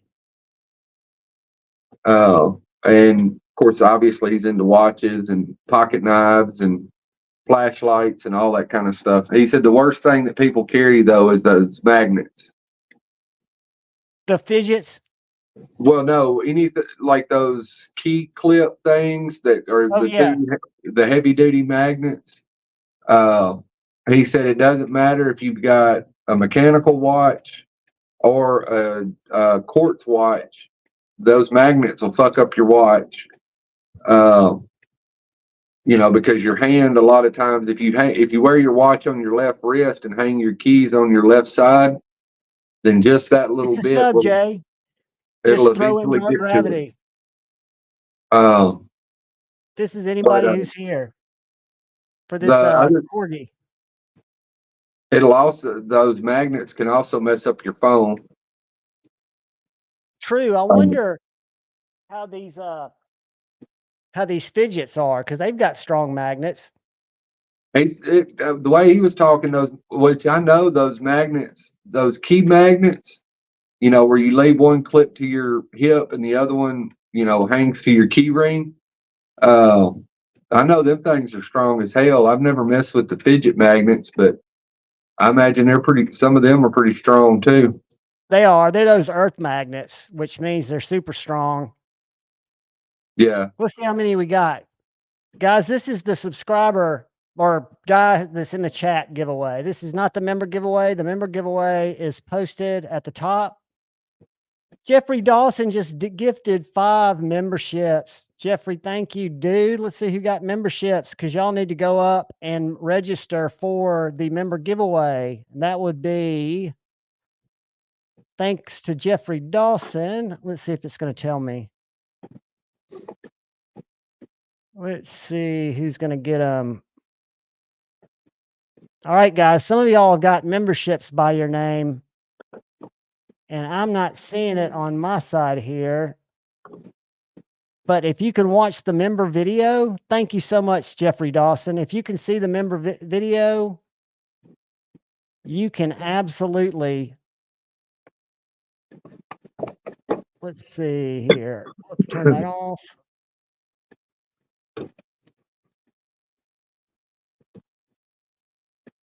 Jeffrey, thank you, brother. You are the man. So all you guys that got a membership, I'm not able to see it, but please go watch the video at the top. That'll be for the Two Sun. We'll give it away here shortly. But everybody can register for this little guy, which is the Corgi. It's an interesting little gentleman's folder. It breaks down really easily. Let's see how many we got. So we are at 44 with 71 people in here. So guys, I'm going to give it about 3 more minutes. We'll shoot the shit, and then I'm going to pull for that one. What else have I gotten lately that hadn't been a wise decision? I showed you my stitch, didn't I? Yeah. Well, I saw the pictures on Instagram. Well, I verified it because A to Z picked one of these up when they came back in stock, and mine is aluminum. Mine's not G10. That's hilarious. Neil McKenzie called me dark gravy. Dark gravy, just spell it right. You want to fix that, Neil McKenzie? Yeah, Neil McKenzie. You want to put a T in there, brother. But see, I like the stitch now that they've done the ram lock, as they call it. Everybody, no matter what tier you are, I've got a couple of tiers, and I was going to make it all just go back to one tier, but it would cancel everybody else's membership. And if people want to pay $4.99 right now, I'm not really giving anything of value outside of the giveaways, which I think are pretty cool, but they're open to every member. So I don't know how the emojis work, but you're definitely showing as a member, and you should be able to watch the content and leave a comment. Kyle Coonley saying hey to you, Daddy. Yeah, I saw.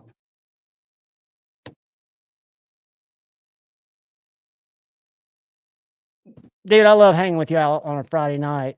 Which I knew. I knew Kyle. Kyle's always in here. He moves around though. He gets around. He likes to spread the love. He likes to spread the love. Now he's a popular fella. He likes to spread the love like he spreads his cheeks. That's one way to get to the keister. Guys, I've fallen down this weird YouTube rabbit hole watching these influencer drama. These people like Sniper Wolf. I talked about it. Pocket Metal put me in timeout for talking about it. Bluminati gifted a couple of memberships. Thank you, brother.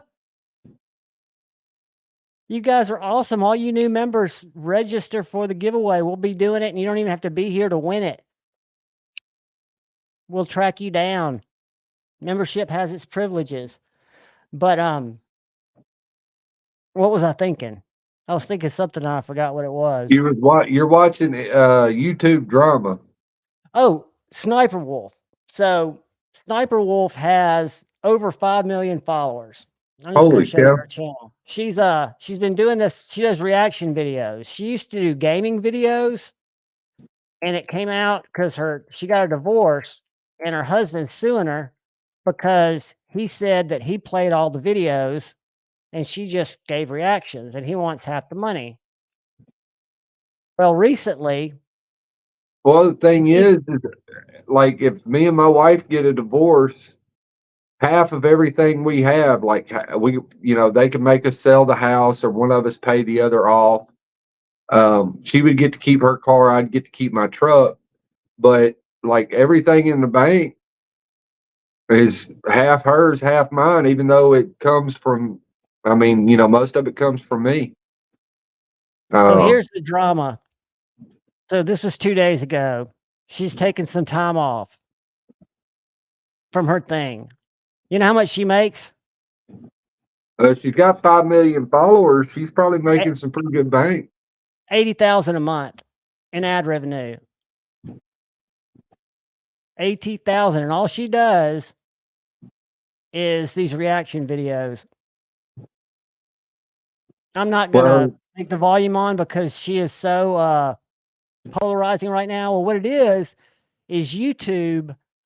It's one of YouTube's favorite creators. So she always has a headline speech at Create-A-Con, which is the big YouTube thing. And then if you aren't signed into YouTube and you just go to YouTube, her video is always on the homepage. So she's one of YouTube darlings. Well, what she did, there's this guy called Jack Snacks. And what she does when she does her reaction videos, just in a nutshell, she does reactions to TikToks. And she does not give credit to the people who did the original. Yeah. So what she does is she'll put a picture or something in front of it, so you can't see who the creator is. But anyway, this guy Jack Snacks. Wouldn't that fall under copyright infringement? Yes. Yeah. So that's what has happened. This guy Jack Snacks. Watch this. This guy. That's not him. Hold on.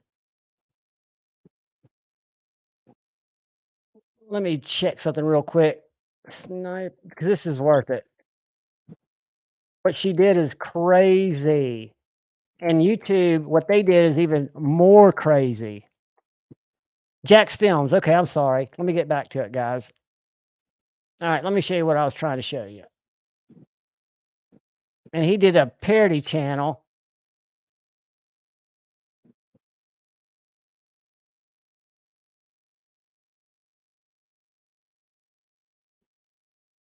So this guy. Sniper Wolf, a massive YouTuber, showed up outside of our home, recorded video of our home, and then posted it to her 5.6 million Instagram followers, goading me with the line, "Let's talk like adults." So I don't know if y'all see that, but his whole channel is, he started this channel to point the finger at YouTube that she was violating fair use on stolen content. So what he does is he does reaction videos of her videos. And by doing that, it hold on a second, let me find it here.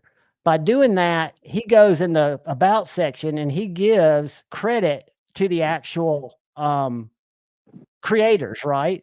So you would think that he's doing a great service. Well, so he went nuts, basically it was a doxing. It was classic doxing where she was at his house. He was on a live stream when it happened. So if you go,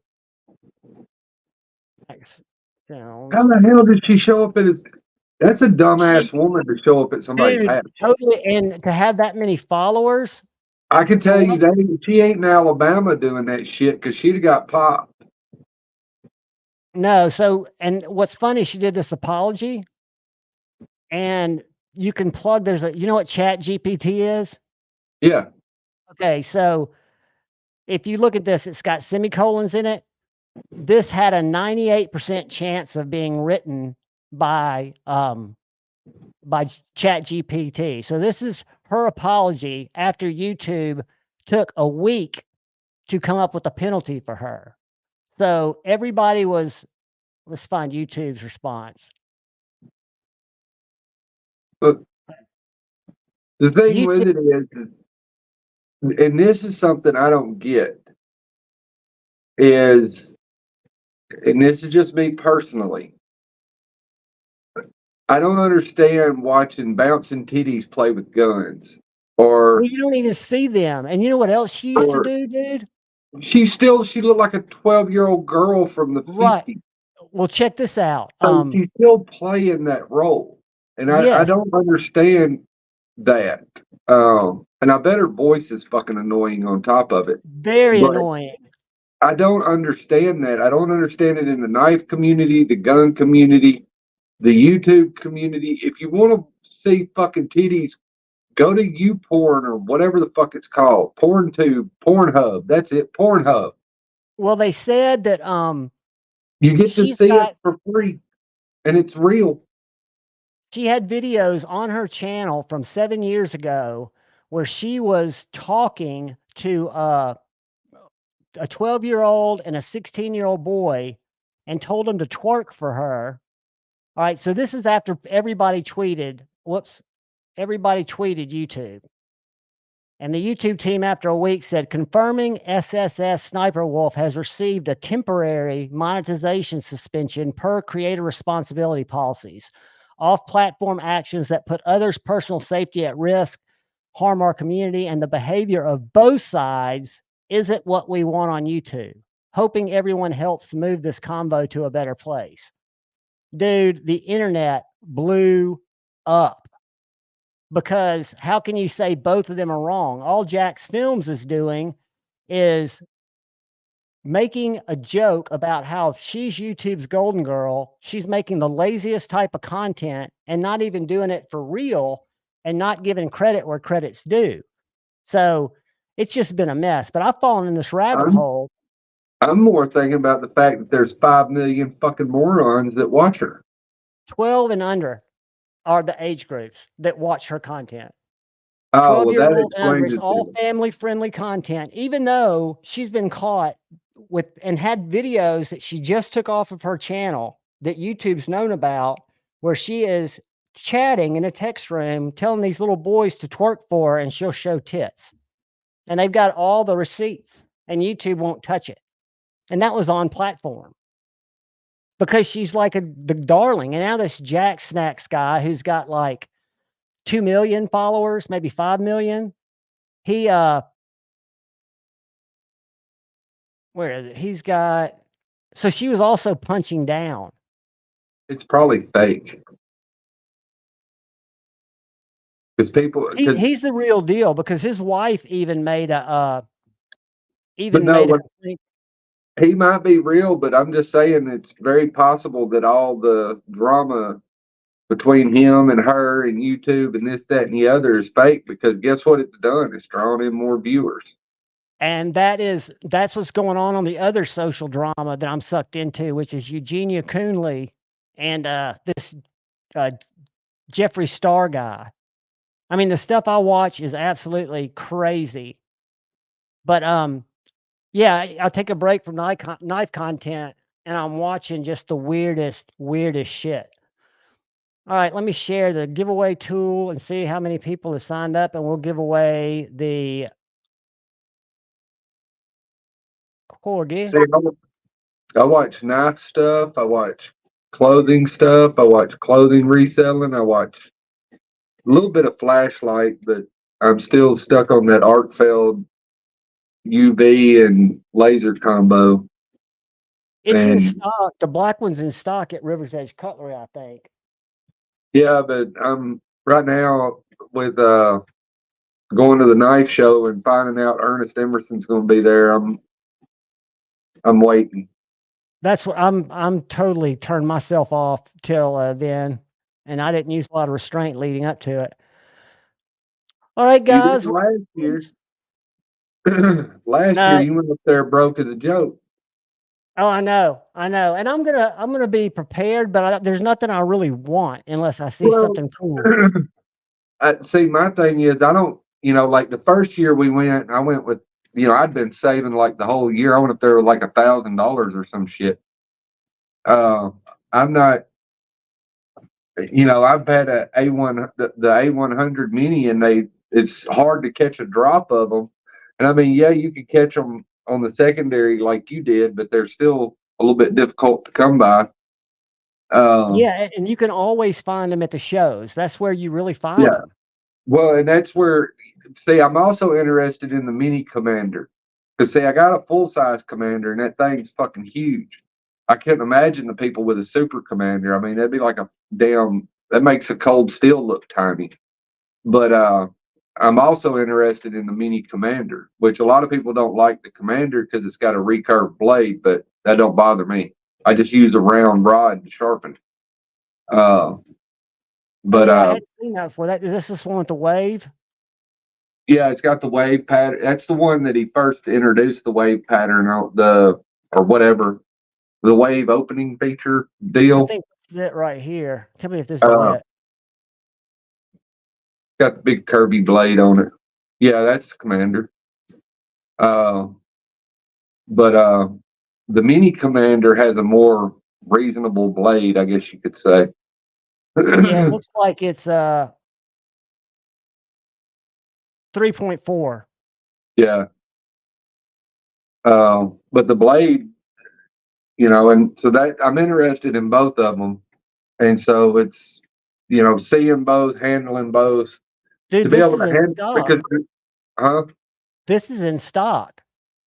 But say there's nobody around here that carries them, and that's part of where the issue is I want to handle them, because I bought the Commander thinking one thing and ended up getting it, and it's freaking the size of Texas, or more like California. It's long and all that kind of shit, but it just, to be able to handle both of them, and him, if he actually comes, I don't know if he'll He's actually gonna come. come.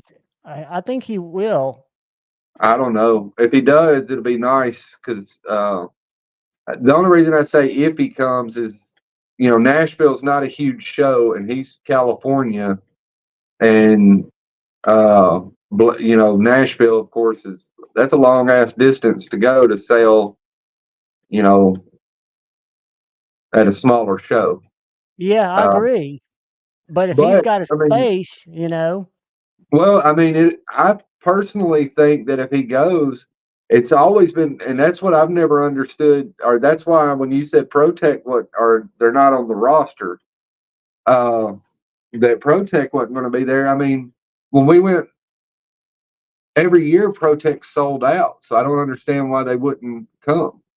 I mean, unless they just got back from Blade West and they don't have an inventory, that's why. But they always. I mean, it's always a month after West. Yeah. I mean, it always is. So it's not like any different than any previous year, unless there's production volume issues that they've had that, obviously we don't know about. Dude, there are car door issues. I'm still haven't gotten my car fixed because they can't get me a door. This is the clip I got. Well, see, and that's the other thing with going to the show, is to be able to look into. He's got, he uses a thumb disc on some of his models. He's got all kind of badass thumb discs that you can get. He's got clips that you can get. He's got a lot of involvement with what's it called? Hinderer. Shit. He makes a sledge lighter, which is something that I want. Steel Flame. He's got a lot of involvement with Steel Flame, so he may have Steel Flame parts there. I mean, there's all kind of possibilities if Emerson's there. Look at all these thumb discs. Can you see these? Yeah.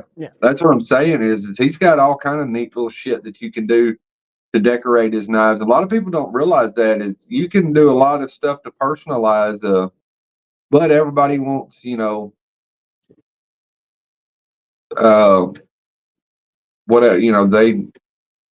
know. I like it because it's a tool knife. It's not you can decorate it and do stuff to it like that, but it's still a tool knife. It is. That's what I look at it. It's the quintessential user. Yeah. I mean, it has, and he says it plainly and clearly in his literature.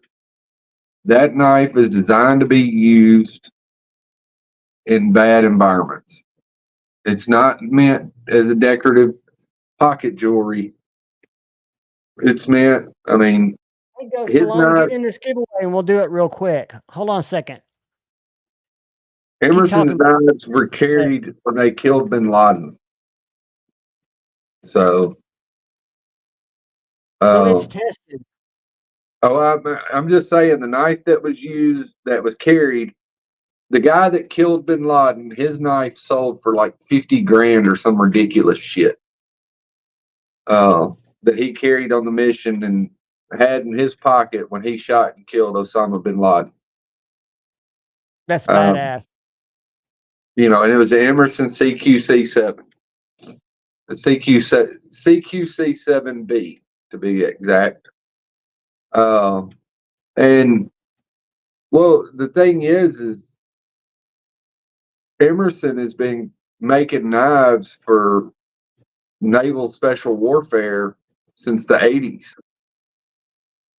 I mean, they've been carrying his knives, the CQC6 and the CQC7, for 40 some odd years now. Actually, maybe even getting close to 50. True, Grandpa. Well, I guess it'd be 40 some odd years because they've been carrying it since the 80s. Josh Worth just threw his in. Josh, you don't have to put a hashtag, buddy. Just put in dark gravity. And you guys throw in your capital D, little AI, just like it's on the screen. And I'm going to pull for it in about 60 seconds. Because then we got the member giveaway, and Maddie's going to go live in a second.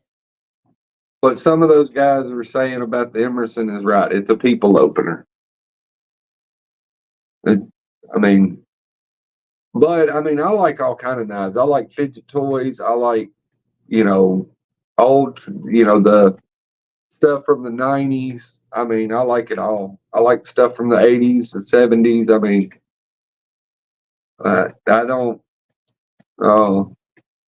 I don't hate on none of them. I more hate on the people that hate on them. All right, David got in. All right, guys, I'm getting ready to pull for the Corgi. Here we go. 5, 4, 3, 2, 1. Good luck, guys. I don't even know how the fuck you say that shit that you just wrote on there, B for Baron.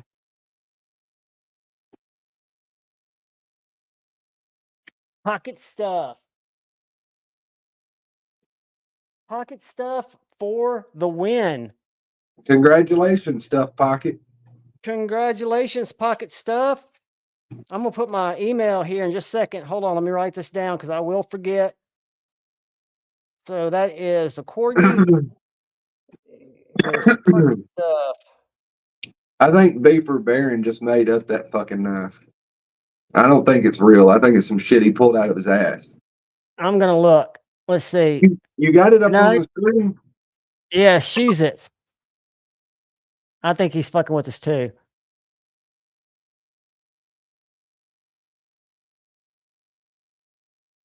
It sounds like one of them damn, like a Temu fucking commercial that's aggravating as fuck. I bet they're who makes that shoes knife. I found one. I don't know if this is it though. Tell me if this is it. Watch it be some badass knife. And we're sitting here talking. Oh, that is pretty cool looking. Well, now it's bigger. I actually like that. Yeah, I don't have a problem with that either. It's a fucking bread knife. Yep. Japanese style outdoor camping knife, bread knife. What's it? 3.89 inches. Holy cow, it's a big ass blade. D2. Dude, that is cool. That actually is cool. I'm sitting here talking shit about his knife, and it's actually a badass knife. I threw it in my cart so I can go save for later. How do I do that? Boom. I can't give away my Halloween mask because it's in there too. Pocket stuff for the win. All right, guys, let me put my email in there for pocket stuff. And then all you members. It'd be cool if you get that knife without the serrations and just use it just cause. I wonder if you could sharpen them down. That'd be a lot of sharpening, wouldn't it? That'd be a lot of sharpening. I mean, you got that TS Prof, so you could. But it'd be a lot of work if you try and do it on regular stones. Pocket stuff, if you shoot me your email, buddy, I'll get you shipped out tomorrow. Continental US, because it's a NAF. And then everybody, if you haven't had a chance yet, get up to the video that's in the link. I'm getting ready to go behind the scenes and let you talk to Dark Gravity and get this giveaway ready. Hopefully it's going to work, because last week when it didn't work, we had to pick a number and then we had to count down the comments. So I'm keeping my fingers crossed. But I'm going to go behind the scenes real quick. I don't know what the fuck they're going to talk to me about. Oh, well, they can talk to me too. They can see me. I'm just not looking at anything. Let's see. I need to go to here. I need to go to here. All right, y'all. You got to be quick and get in, because I'm getting ready to make it go away. I.e., it will no longer be a visible video. So you got to click on it pretty quick. I haven't even found it yet, so you're fine. All right. So I have found it. Has everybody had a chance to get in there and register for the membership giveaway? I'm going to assume so, because I'm getting ready to change the deal here. If they ain't watched it yet, that's their damn fault. I agree. Let's see if this works. Or did whatever all you need them to do. All right, now I'm not sure. I've got to do something kind of funky here. I got to pull that up. I've got to go back to here. You guys have no idea how much work this is. It seems like there should be an easier way to give y'all knives. One. All right. Let's see. Now I'll go here. And then I'm going to go. Damn, I've got to now find it.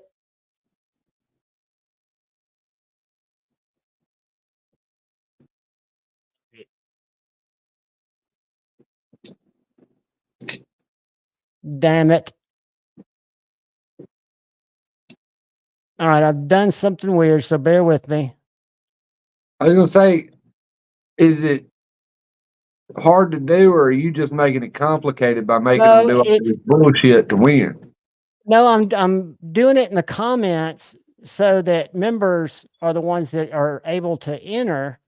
But then it is complicated because I've got to go in and change the video to private so I can So you can't pull the comments out of just a members only video. I can. That's what I'm getting ready to do. But to do that, I have got to change this, and I've got to copy the video link, and then I've got to put it in here and see if it'll pull comments. Because last time it told me I had 0 comments, and we knew we had a lot more than that. So I'm going to filter duplicates. I'm going to do the math. Shit. Let me do this. All right. This video does not exist anymore. Yes, it does. Let's do it like this. Done. Save. Copy. Paste.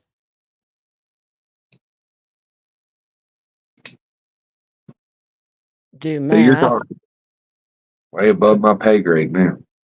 Dude, this is such a pain in the ass when you can't get it to work. All right, it's working. I got 61 comments. Here we go, guys. This is for the Damascus and Titanium M390 Two Sun. So can everybody see that? We'll have some ads pop up. We don't care about those. Good luck, guys. Here we go. Hit start. Click. It is Kevin, the man, the myth, the legend, Kevin Weininger. Kevin, are you still in here? If not, it's no problem. I'll run you down. You be shit out of luck if it's me. I ain't running after nobody. With the member videos, the least I can do is find them and give them the chance. So I always say you don't have to be here. If Yeah, you but are here, he's always floating around somewhere. yeah, he was here earlier. Email.com if you are in here. If not, I will go and I will find you on the member list and send you an email or find you on Instagram. Are you in here, Kev? If he is, he's not talking. Either that or my shit's feeding slow. Well, hey, as long as he's in here and he saw my email, I'll get you shipped out tomorrow, buddy. I've got the box for it. And it's a killer knife. It reminds me of my Chavez. Kind of a hand filler. It's got a great choil. You got an Instagram message. Awesome. Beefer Baron sent you a image of his beef. Let's look at it. Hold on a second. Let me write down. I was gonna say Kevin. you might want to see what he actually sent you. I am, but I'm gonna real quick. I'm gonna write down Kevin. I just figured he sent you a picture of his beef. Kevin Weininger.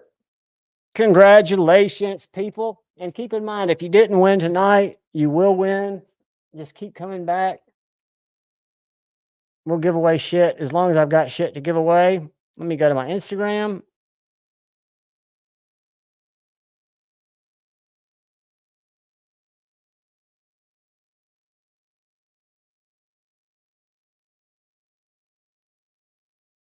I don't see it, dude.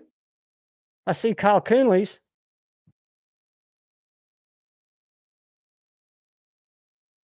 Oh, I got you, Kyle Coonley. I will talk to him personally. Beefer, did you send me a message? That's what it says. It says, Javon, check your Instagram messages. Oh, you might have sent it to the Jay Evans. Let me check my other. See, that's what happens when you have multiple personality disorder.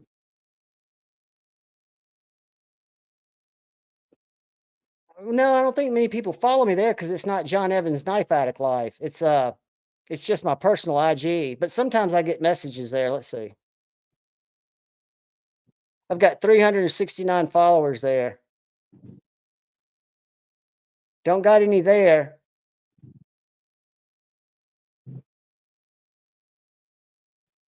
I don't even understand why. Looks like. Well, I don't understand why people even follow me on Instagram. I don't post nothing on there. I try to. It's hard. I've tried to put more time into YouTube, and it's hard. I try to post on there, but then I feel like I'm being an egotistical prick. And I mean, I am, but I don't want to feel like it. No, you're not, dude. You're just being you. Beaver Bear, I'm gonna send you a message because I do not see it. Hold on, let's see. But no, I don't know. I don't know. I just feel weird posting shit because I see people who post all the time, and I'm like, I don't know. It just seems like a high level of narcissism to post pictures of yourself and your shit all the time. But or you could think of it as content. But it does lead. There's a Well- lot of narcissism in social. I mean, the shit I've learned about social media, just reading about it with Oh yeah. relationships that we have like this through videos and stuff. It's weird. Beaver Baron, what is your Instagram name, buddy? Well, see, I know for me with having my side hustle and just different things of that nature, and I know most of the people I follow and that follow me on Instagram, you know, I follow knife makers, knife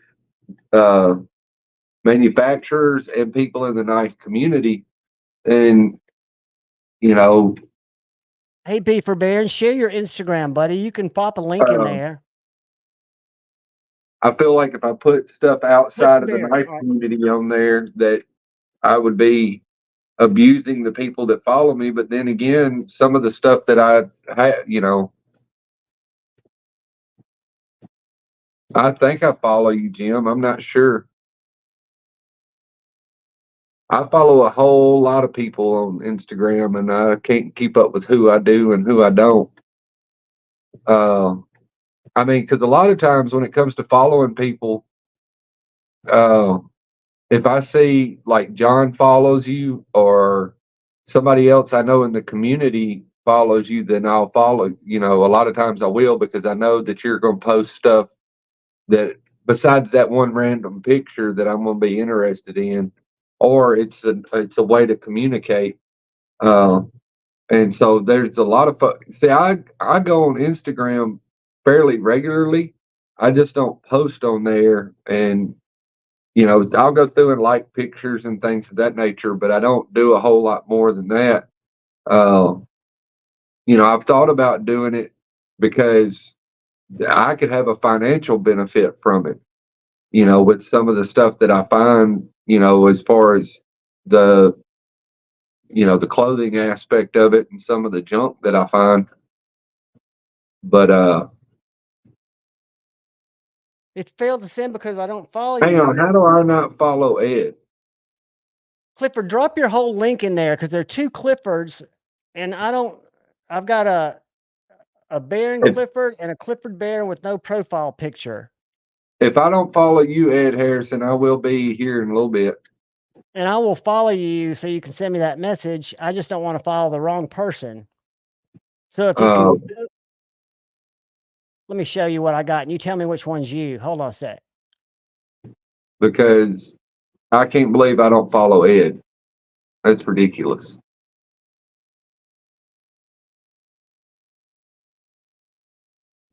And see, Jim, I'm boring with what I carry. And the reason is I'll be honest with you, most of the time I get up, I go to work, and whatever's in my pocket will be in my pocket because I wear a uniform at work.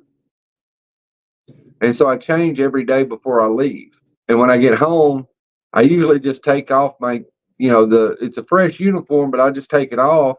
So the flashlight that's in my pocket, the pocket knife that's in my pocket, I mean, I just changed my pocket knife